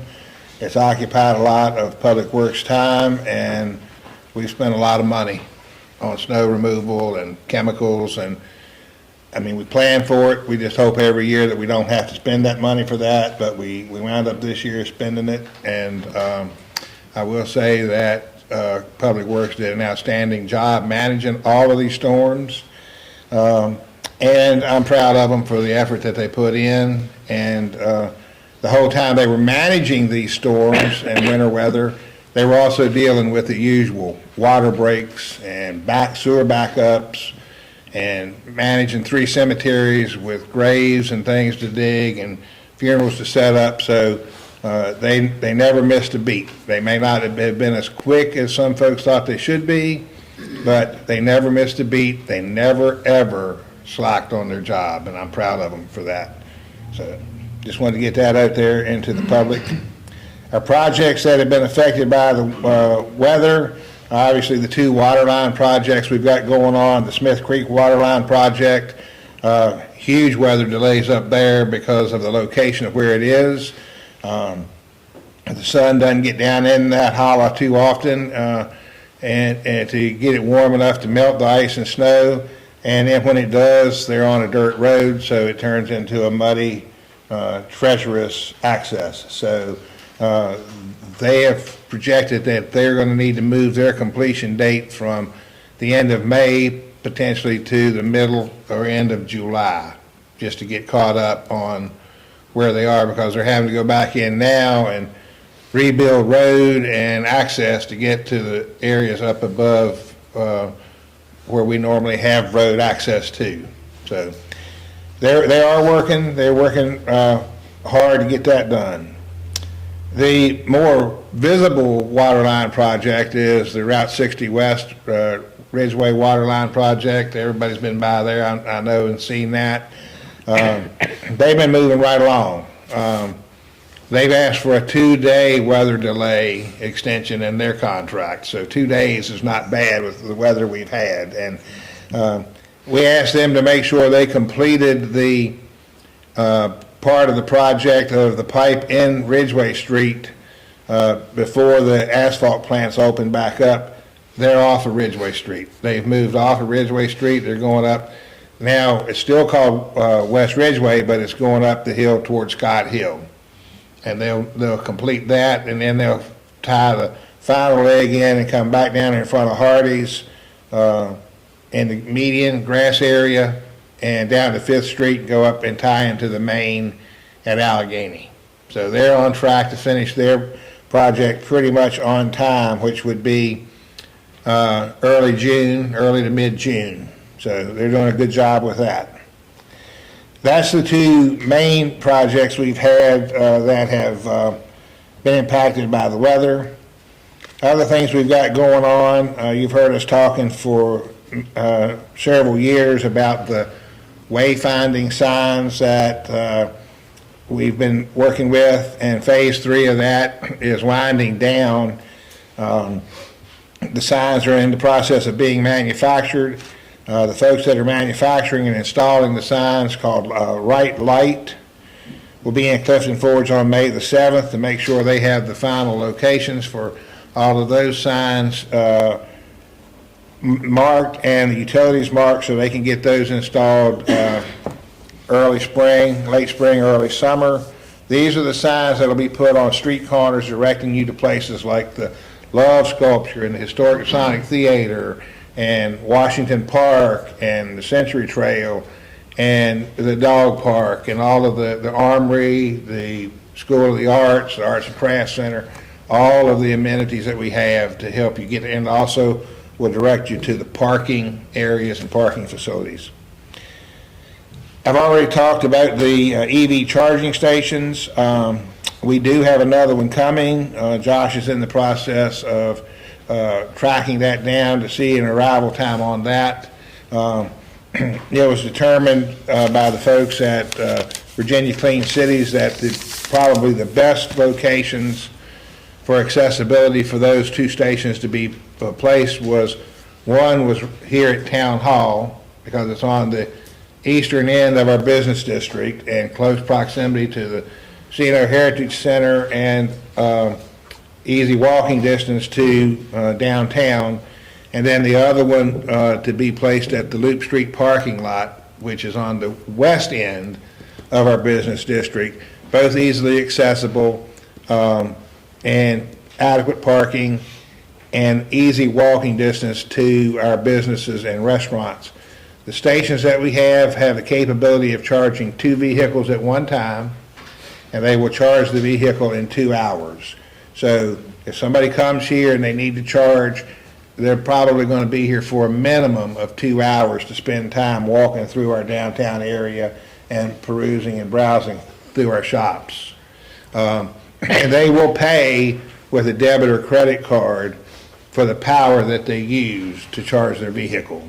That'll be a set price. I think it's 11 cents per kilowatt used, and that'll pay for the usage of the power. I do want to say, though, that everything that we've done to this point and everything we're planning to do with the charging stations have been covered by the grant that Josh was able to obtain for us, even up to and including most of the installation price will be covered by that grant. So these are going to be installed basically at no price to the town. Another traffic concern that's been brought up several times, and that is the light at the intersection of Church and Commercial.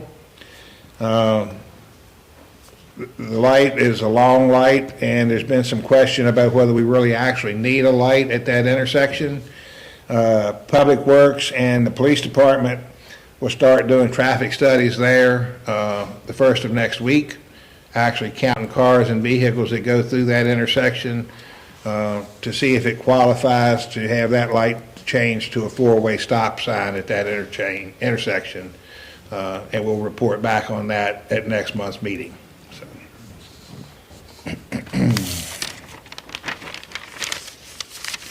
The other thing that I've already mentioned when Jeremy was talking was the Ridgeway Street Bridge. When Susan Hammond was here from VDOT, She explained that the scoring for VDOT had changed to make that bridge now eligible for the State of Good Repair funding. We immediately started the process for that grant application package. We had our third meeting on that today with the grant writer from the Regional Commission, and Wendy and I are working with them to get that completed and get it on VDOT's docket as soon as possible to get that funding started too. Public Works did put some temporary patch in the potholes or chug holes on the bridge that resulted from the winter weather. We've not had good luck with stuff staying in those holes in the past. We have ordered the same material that VDOT uses on the patches on the interstate bridges after a winter spill. So that should be here, I would say, by the end of next week. Hopefully what was put in there today will last until that arrives. And VDOT representatives assure us that the material that was ordered will stay until a more permanent repair can be made to the bridge. And then the last thing tonight, I wanted to publicly announce to the media and to the residents, council already knows about this, but the town of Clifton Forge is now in a position where we can afford to and have hired a full-time director of planning and economic development for the town. The young lady that we've hired has a PhD from Virginia Tech in environmental design and planning. She's worked for the last 5 years at Hill Studios in Roanoke, the first 2.5 years as a community and housing planner, the last 2.5 years as their director of community planning and development. She's done extensive work in Clifton Forge already, very committed to Clifton Forge and very much wants to be a part of the future of Clifton Forge and the positive path that we're moving. She has driving interests in community development, sustainable designs, and solutions for affordable housing. And I'm very happy to announce that starting Monday, Maria Saxton will join the ranks of the town of Clifton Forge as our Director of Planning and Community and Economic Development. And this is a full-time position for the town. Mr. Mayor, that's all I have tonight.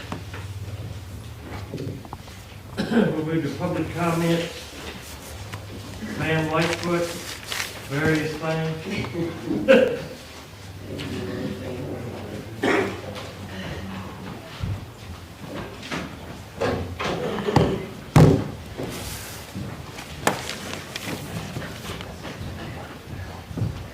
Actually, I guess I was pleased to see the Roanoke Valley Allegheny Regional Commission annual report, because I haven't really heard anything that they've been helping the town on, and I know Ms. Loudermilk is part of that, and so I had been hoping for updates for what was going on, so that was a good thing. The other question is, who represents the town and the county on the Go Virginia Region 2 board? You all know what that is? Go VA is Growth and Opportunity Virginia. Is there a representative on it? Okay, well, I think somebody should. So that was sort of, again, that was just something I couldn't find, that there was a representative from Allegheny County or Clifton Forge on the board of directors there. So that is yet another economic body that perhaps someone should be urged to try to get a representative on. It's called, excuse me, Go Virginia Region, and the Go stands for Growth and Opportunity Virginia, and we're in Region 2. Anyway, so I had found out about it relatively recently, but it's another pot of money and stuff that's out there, and I couldn't find any representation for the town or the county on that board, so I thought I would ask. And that was it. Thank you.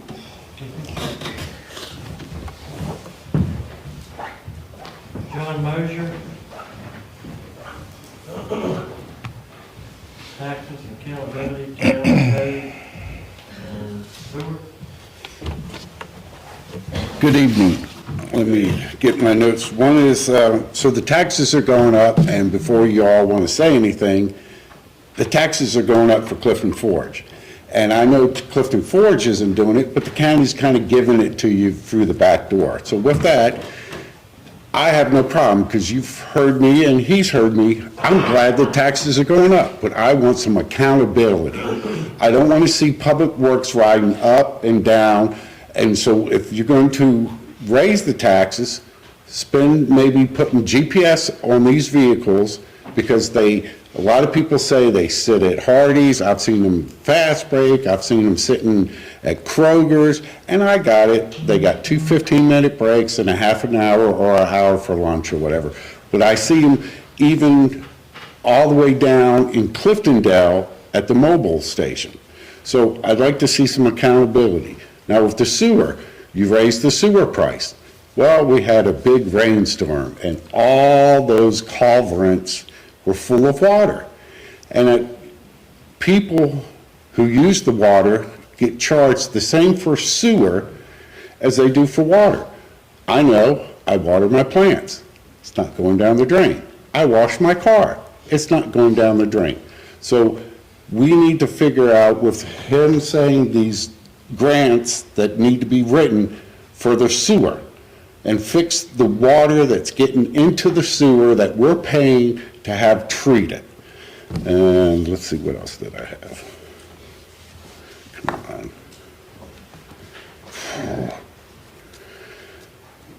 Oh, town GPS and sewer accountability, yeah.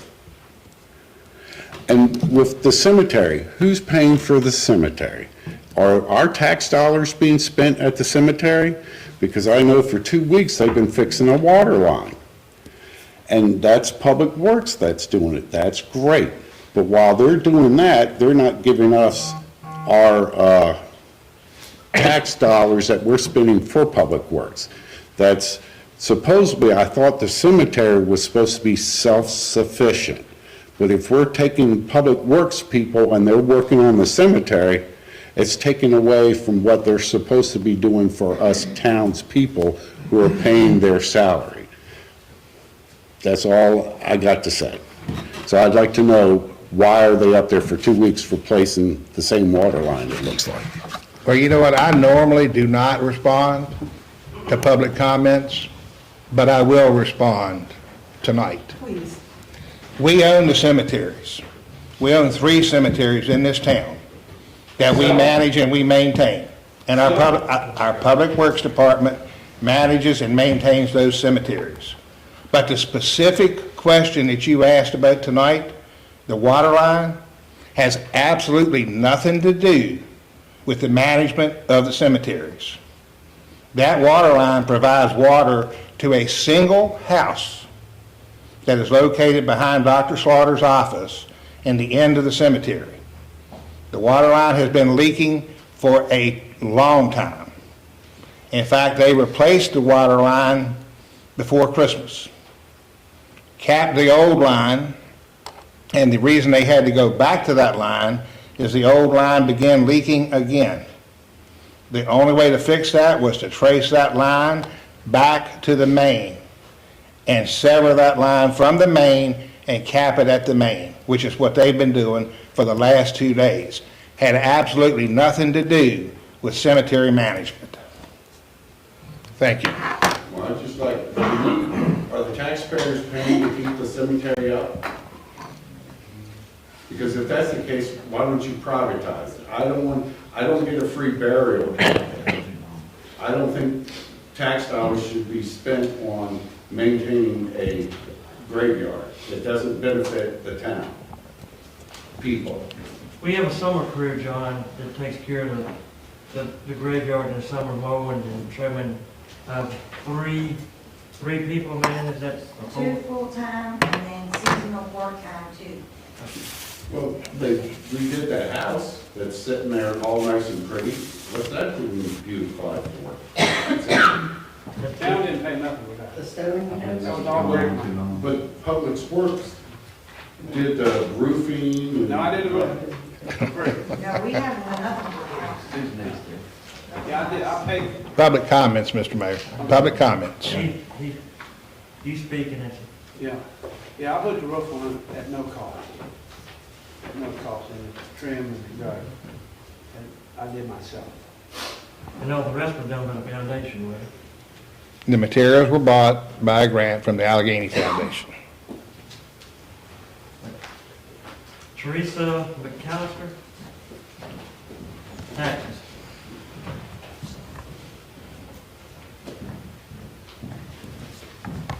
I'm pretty much here for the same thing, just the taxes.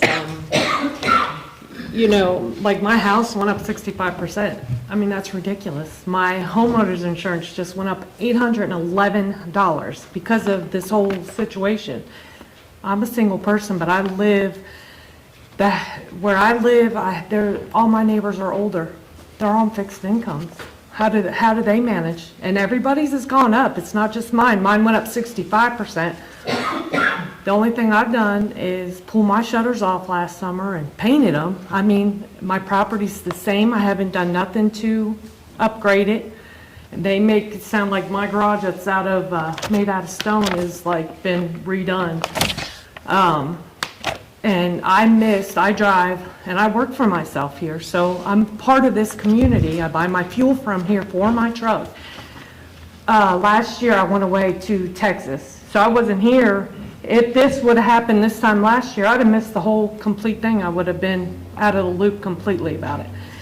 But I feel like the assessment, first of all, there should be a cap on it. You shouldn't be able to come 5 years or 4 years and say 65% your place just went up. It's ridiculous. And I mean, I'm trying to survive, but you guys are talking about building and making economic changes so people have places to live that are affordable. But think about like my costs. If I sat down and broke it all down, and I'm sure, I cannot believe this place is not filled with people pissed off, first of all, because of this. And I understand that just because they assessed it at that much, and that you guys had talked, from my understanding, I don't know this for a fact, but that like the percentage was gonna come down tax-wise, correct? Yes. That's what I heard. Okay, but so what? Now you've assessed my place at so much, it's gonna still, whether it's next year it hits me or the year after, I'm still trying, my goal in life is like anybody else's, pay off my house, have my own, be self-sufficient and accountable for myself and have a good living. But I mean, even working for yourself, everything, I get it, everything goes up, and I see where we're at economically, I see that. But you guys have more control. And I mean, I'm here to speak for my elderly neighbors, and, you know, I mean, it's ridiculous. 100%. One of my neighbors went up 100%, and they put like siding on, but it's still, even then, it didn't matter. I feel 100% sure that these people that assess these properties weren't out there looking at our property. I don't feel like that at all. But what do you do from here? It's a lot of misinformation on these. Actually, your taxes are not going to go up, but your reassessment is going up. But the town of Clifton Forge has nothing to do with the reassessment. It's Allegheny County. I realize that, but So we can't do anything on the reassessment. All we can do is, just like Allegheny County, after all the procedures is over and we go for our numbers, we cannot make 1% higher just like Allegheny County from the following year. So your taxes is actually, your reassessment's gonna go up, but your taxes are gonna go down. right, but it's affected my homeowner's insurance, $811. That's a jump. That's not even, I mean, that's ridiculous. I didn't like the assessment either, like I said, the county, but No, it's terrible, but we have to do something about it. the people come from Watertown County and assess this property, and There you the go, right. property over there is worth a whole lot more money Right. than the property over here. Amen. And I feel like they use that basis. I don't, Yeah. I'm just. I know, but it's still not okay, because even here in Clifton Forge, we have Allegheny and here to pay. Yeah. And, I mean, basically, unless you go in there and you pay with cash, because if you go in there and try to use your debit card, they're gonna charge you 3% on top of that, which is freaking ridiculous. It's all robbery. It's just like the homeowner. It's all crap. But there's gotta be a resolution. I wanna live here. I wanna retire here. You know, I wanna make sure my neighbors aren't, they're paying more for stuff that they can't afford, because half of my neighbors are widows for whatever reason, but they're single, they're on incomes, they have lived there their entire lives, so that is their, that's their livelihood. Me, I can sell and just leave, I mean, but I don't want to do that. And you're talking about developing more here, but who can afford it? Who could afford it? I mean, seriously, it's a problem, but we need to address it. There needs to be a resolution to that. Have you signed up for the appeal? I did not, because I missed it. So I drive dump truck, and I'm faced with the same thing in the wintertime, I'm with VDOT, so I plow for them. And when I'm not, I drive tractor trailer, so I'm gone. I go until I have to be here or whatever. So I missed a lot of the whatever that's going on. I did try, and it was too late, so I went through Allegheny, and they were like, you missed the deadline. I don't know if anybody got any of those things, but I'd be interested to hear. Well, I mean, powers and numbers, what do we need to do? I'll go door to door. I don't care at this point. I think that this is a good place to be. I believe this is a good community. But I want to be a part of the solution, not part of the problem. I don't want to just leave. I don't want to sell my place and leave because it's home to me. But I mean, I'm a single person trying to run my business and make a living. And it's hard. I mean, it's hard. It's ridiculous. I went to the last Allegheny Board of Supervisors meeting and spoke for Clifton on the reassessment. And our hands were, Clifton Forge's hands were tied. I mean, there's nothing at all we can do. But it was probably 40 people at that meeting, and I thought it was going to be packed that night. It should have been. And you know how many from Clifton Forge? How many? 0. Wow. I couldn't believe it when I walked in there tonight. It's disheartening. It's very disheartening. It should be. I'd like to go to it next time. And that would be maybe that's a good solution too, running something in the paper. And like I said, I'm not against going door to door and talking to people, and good Lord, there's enough people on Facebook and doing all that stuff, but I think that numbers speak volume. And I think people have to be made aware and maybe encouraged a little bit, but. Mike, you might be able to answer this question. Is that state mandated or county mandated, the reassessment? State? Every 6 years. Every 6 years, the state mandated. The furthest apart you can do it is 6. 4 is the default unless you want to make it 6. So actually, the county can't do nothing about it either. The state sends somebody in here and assesses this property. But The county can change it to whatever they want. They can do it every year if they want to. The reason you wind up with such a huge jump in your assessment. Because of the years. Is because it's so long between assessments. Well, that they should be allowed to do that, but 65% or more is, it's. Here's something crazy. The next assessment is coming from somebody from Massachusetts. That's what qualifies. They're all being fired. Well, then my question to you would be, is like, do we have an option for who does the reassessments for the counties? Or is it, where does that fall? The Board of Supervisors, okay. You just have to, you have to express it to the Board of Supervisors meeting. What is it, first Monday, Tuesday of the month? Okay. And now is that Allegheny? Allegheny. Okay. All right. Okay. But I mean. 6 houses here, so you know it hit me really hard. Yeah, like I said, it's not right. It's not right because it's not. It isn't right because the state does it. If you have young kids even at home and you were like a married couple, it's still like, it's crazy where we're at. The income here is way lower than the income in Bottom. Oh, yeah, I realize that. I know that. But they assessed the property like it was Bottom property. Right. That's really bleeding. But you're aware of that and you know that, so what do you do about it? You said it's affecting you, so what do you do about it?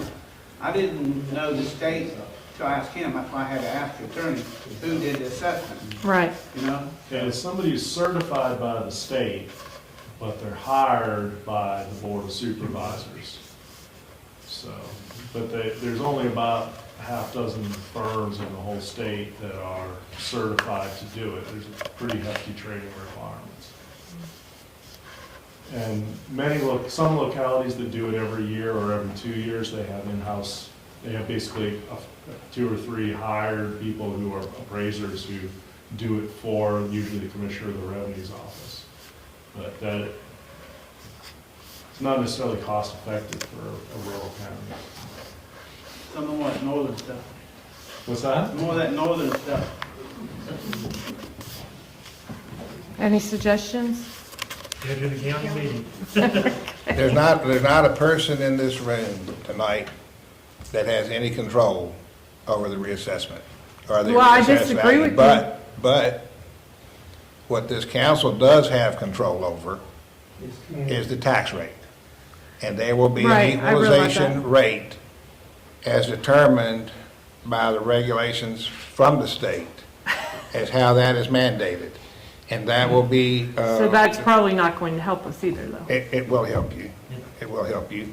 It will be voted on, publicized, public hearings for public input, and voted on by this council as part of the budget cycle that's coming up right now, which has to be approved to be in effect and in place before July 1. But the equalization rate, or the new tax rate, if you will be retroactive to January 1 of this year. Right. So, right, really, with the reassessment situation, that's the only control that this council has at this moment in time to deal with it for the residents. Right, but you guys only have so much control because of whatever the state allows for you guys. The state guidelines state, correct me if I'm wrong on this, Mike, that the locality or municipality cannot realize more than a 1% increase in revenue over their total revenue from property tax for the previous fiscal year. So unless, and I don't see this happening, but unless this council would decide that we need more than that, and they hold a public hearing and they decide they could vote to keep more than that. Right, But right. as a general rule, especially with an assessment, I think this big, Yeah, right.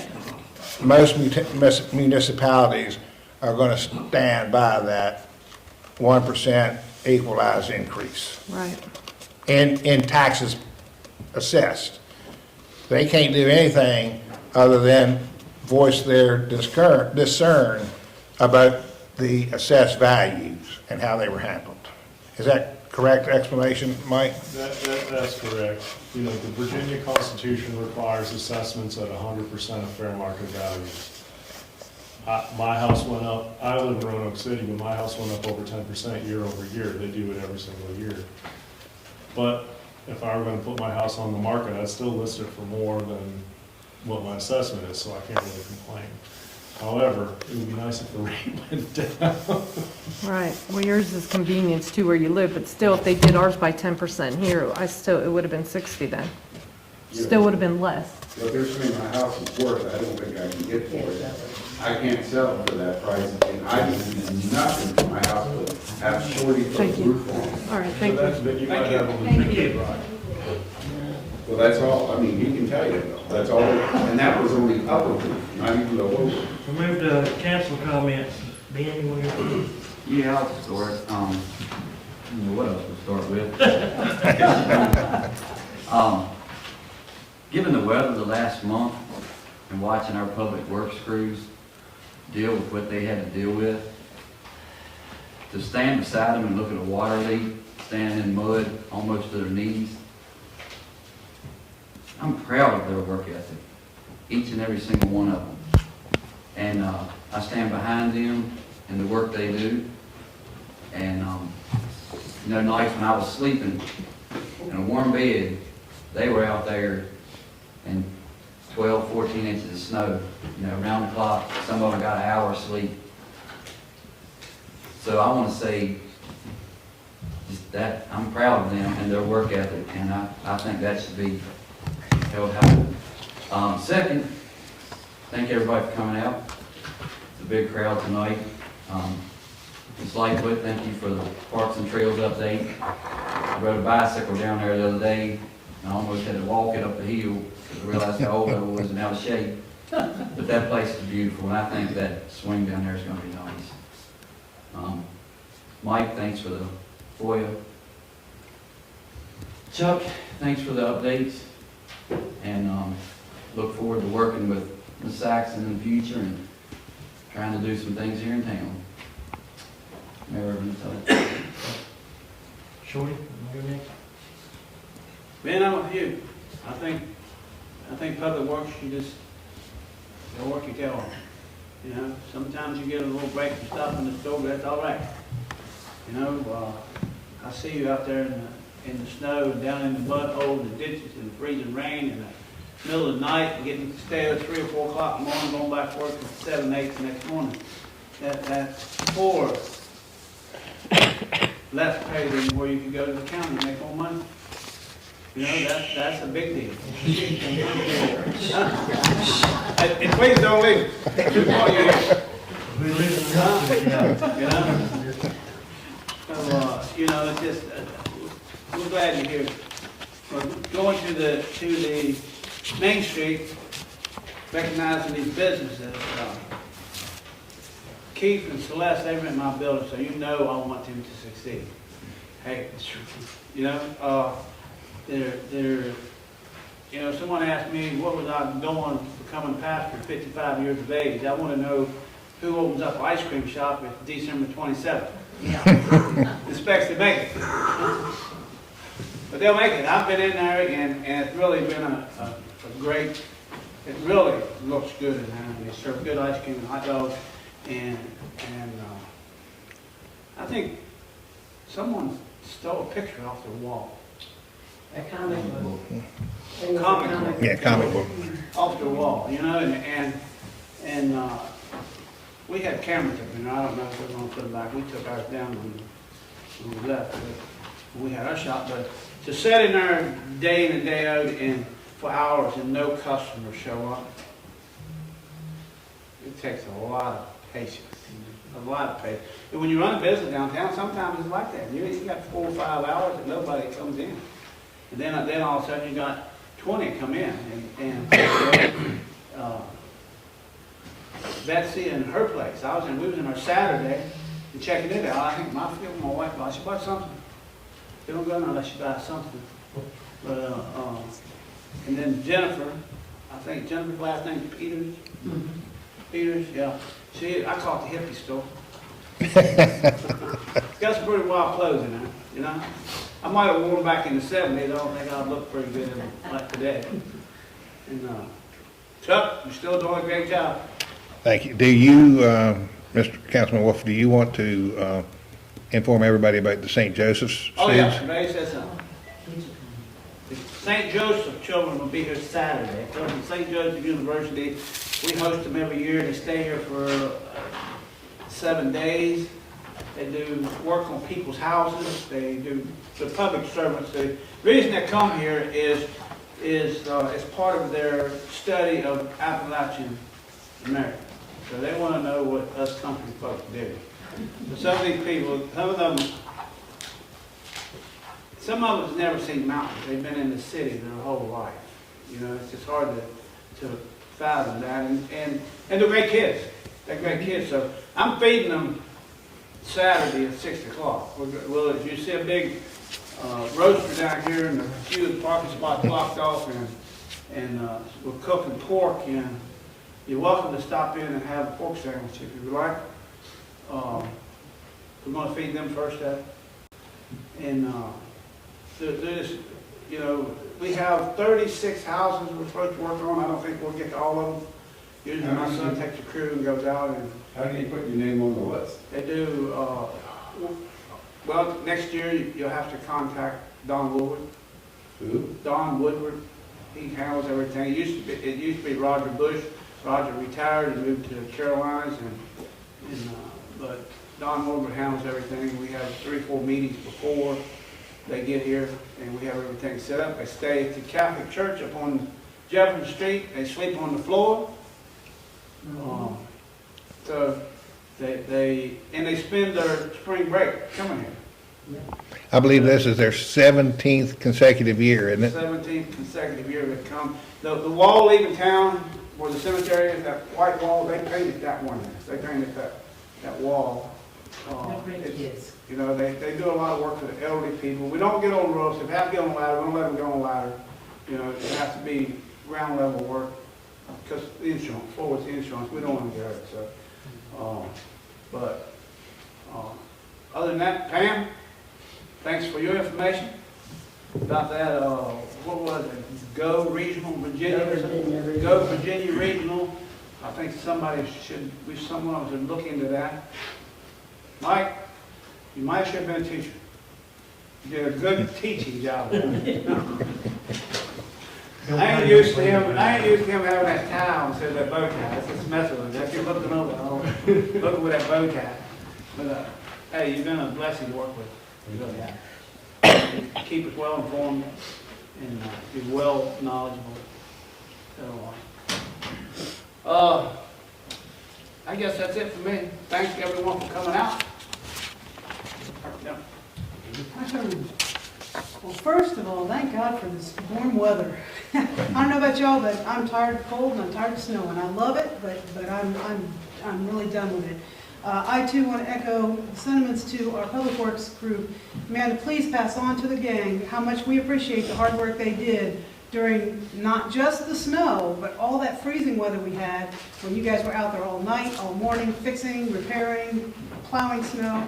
It's been one heck of a winter. I think it's probably the worst one I've ever seen since I've been a permanent resident here. And we appreciate all the hard work that you guys are doing out there. Please pass that on. Thank you so much. I appreciate Mr. Holmes coming in and doing a very comprehensive annual update on what we're doing with the Roanoke Valley Allegheny Regional Commission that I do serve on. I know I don't give updates as regularly as I should. We have a meeting this coming Thursday, which should be a pretty interesting one. But that was great because you guys can see all the great things that organization is doing for us here in Clifton Forge, working with Chuck to get all these grant monies. I'm excited about the new businesses, and I know that all 3 of the businesses that were represented here tonight are all doing very well. So I hope we continue that trend and keeping these businesses thriving and bringing more businesses. I know we've got more coming soon, but congratulations to the Ice Cream Depot, the Depot in Maine, and also to Oso Foxy for their hard work and their success with their businesses. Of course, Mr. Lockerbie, thank you for your class. FOIA, what an exciting subject, and now we've all been through training again, and actually, I have to say, I agree with Shorty here, that you really did a good job teaching that. That was very interesting as that could be, and I appreciate that. I got a lot out of that. Thank you. I'm very excited about working with Maria Saxton. She is going to do great things for this town. She's been working with us for years, and now she is going to be working for us. So we've been looking forward to being able to hire somebody like this to help this town prosper, and we've been talking about it since I've been on council, and finally this has come to fruition, and we're going to see great things happening with the help of her, with Maria Saxton. So that is very exciting, and I'm really looking forward to it. I also want to say, with the St. Joseph's students that are coming out, this is an alternate spring break group. And so if you're not sure what that means, while the other college students are going down to the beach to party for a week, these kids take their spring break and they do volunteer service work. I worked with them in Virginia State Parks a lot from different colleges.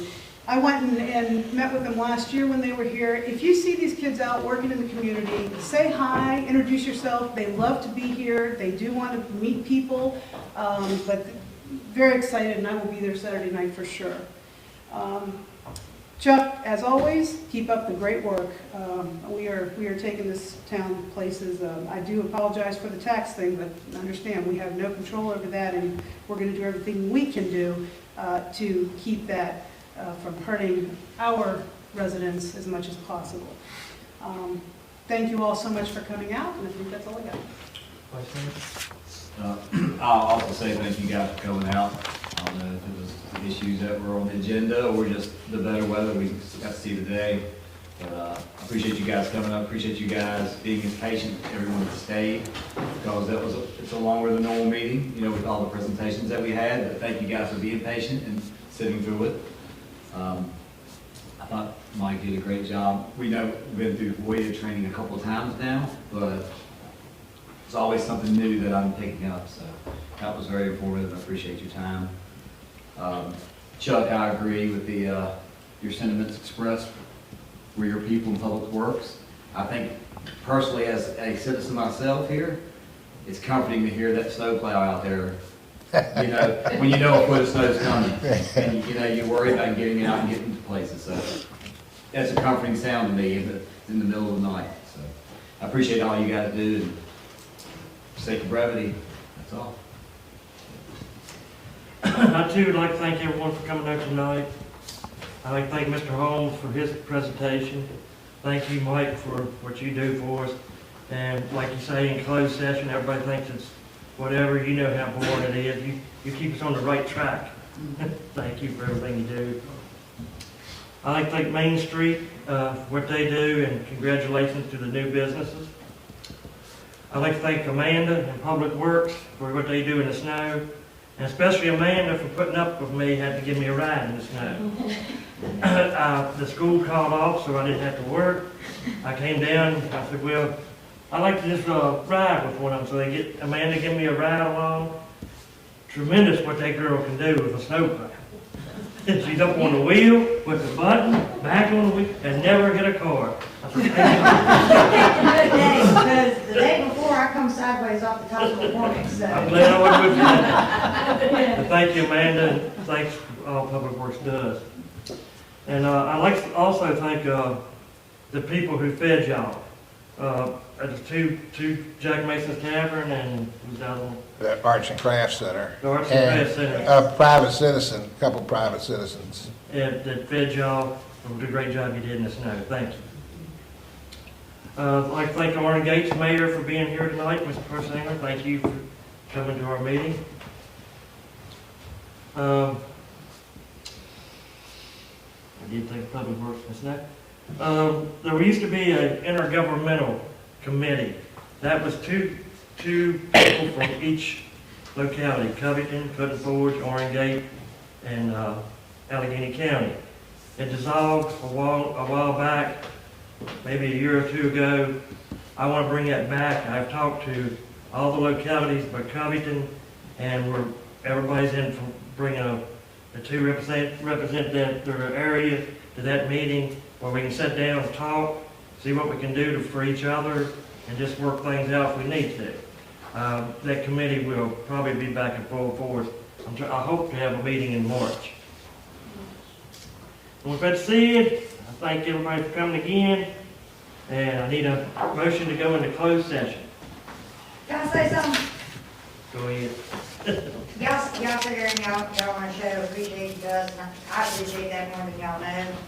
I honestly wish I could take credit for my guys being as awesome as they are, but I could be the best manager in the world, and without the humanity and the respect that they are given regularly by Chuck Monroe and by council members who approach us on the street, they would not care what I did for them. They are showed so much respect, so much humanity, and so much just appreciation from higher ups, that is the reason why they're out here working minimum wage, long hours, and just doing what they do. And I can't take credit for that. So, Well, thank them from all of us, please.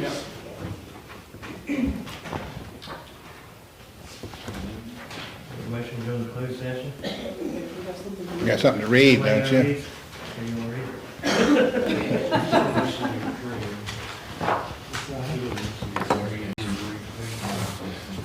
All right. I move to go into closed session for the following reasons. One, pursuant to subsection A3 of the Code of Virginia for the purpose of discussing town-owned real estate. Two, pursuant to subsection A1 for the purpose of discussing personnel. Do I hear a second? Second. Councilman Nicely? Subsections of section 2.2-3711, right? Not written. Let me get that one right. It is, it's on, it's on the agenda. Do I hear a second? Second. Councilman Nicely? Yes. Councilman Wolf? Yes. Councilwoman Loudermilk? Yes. Vice Mayor Burdette? Yes. Mayor Irvin? Yes. I should have. Scott, can you stay? Can you stay? 2,000. Thanks very much for joining us. Good night.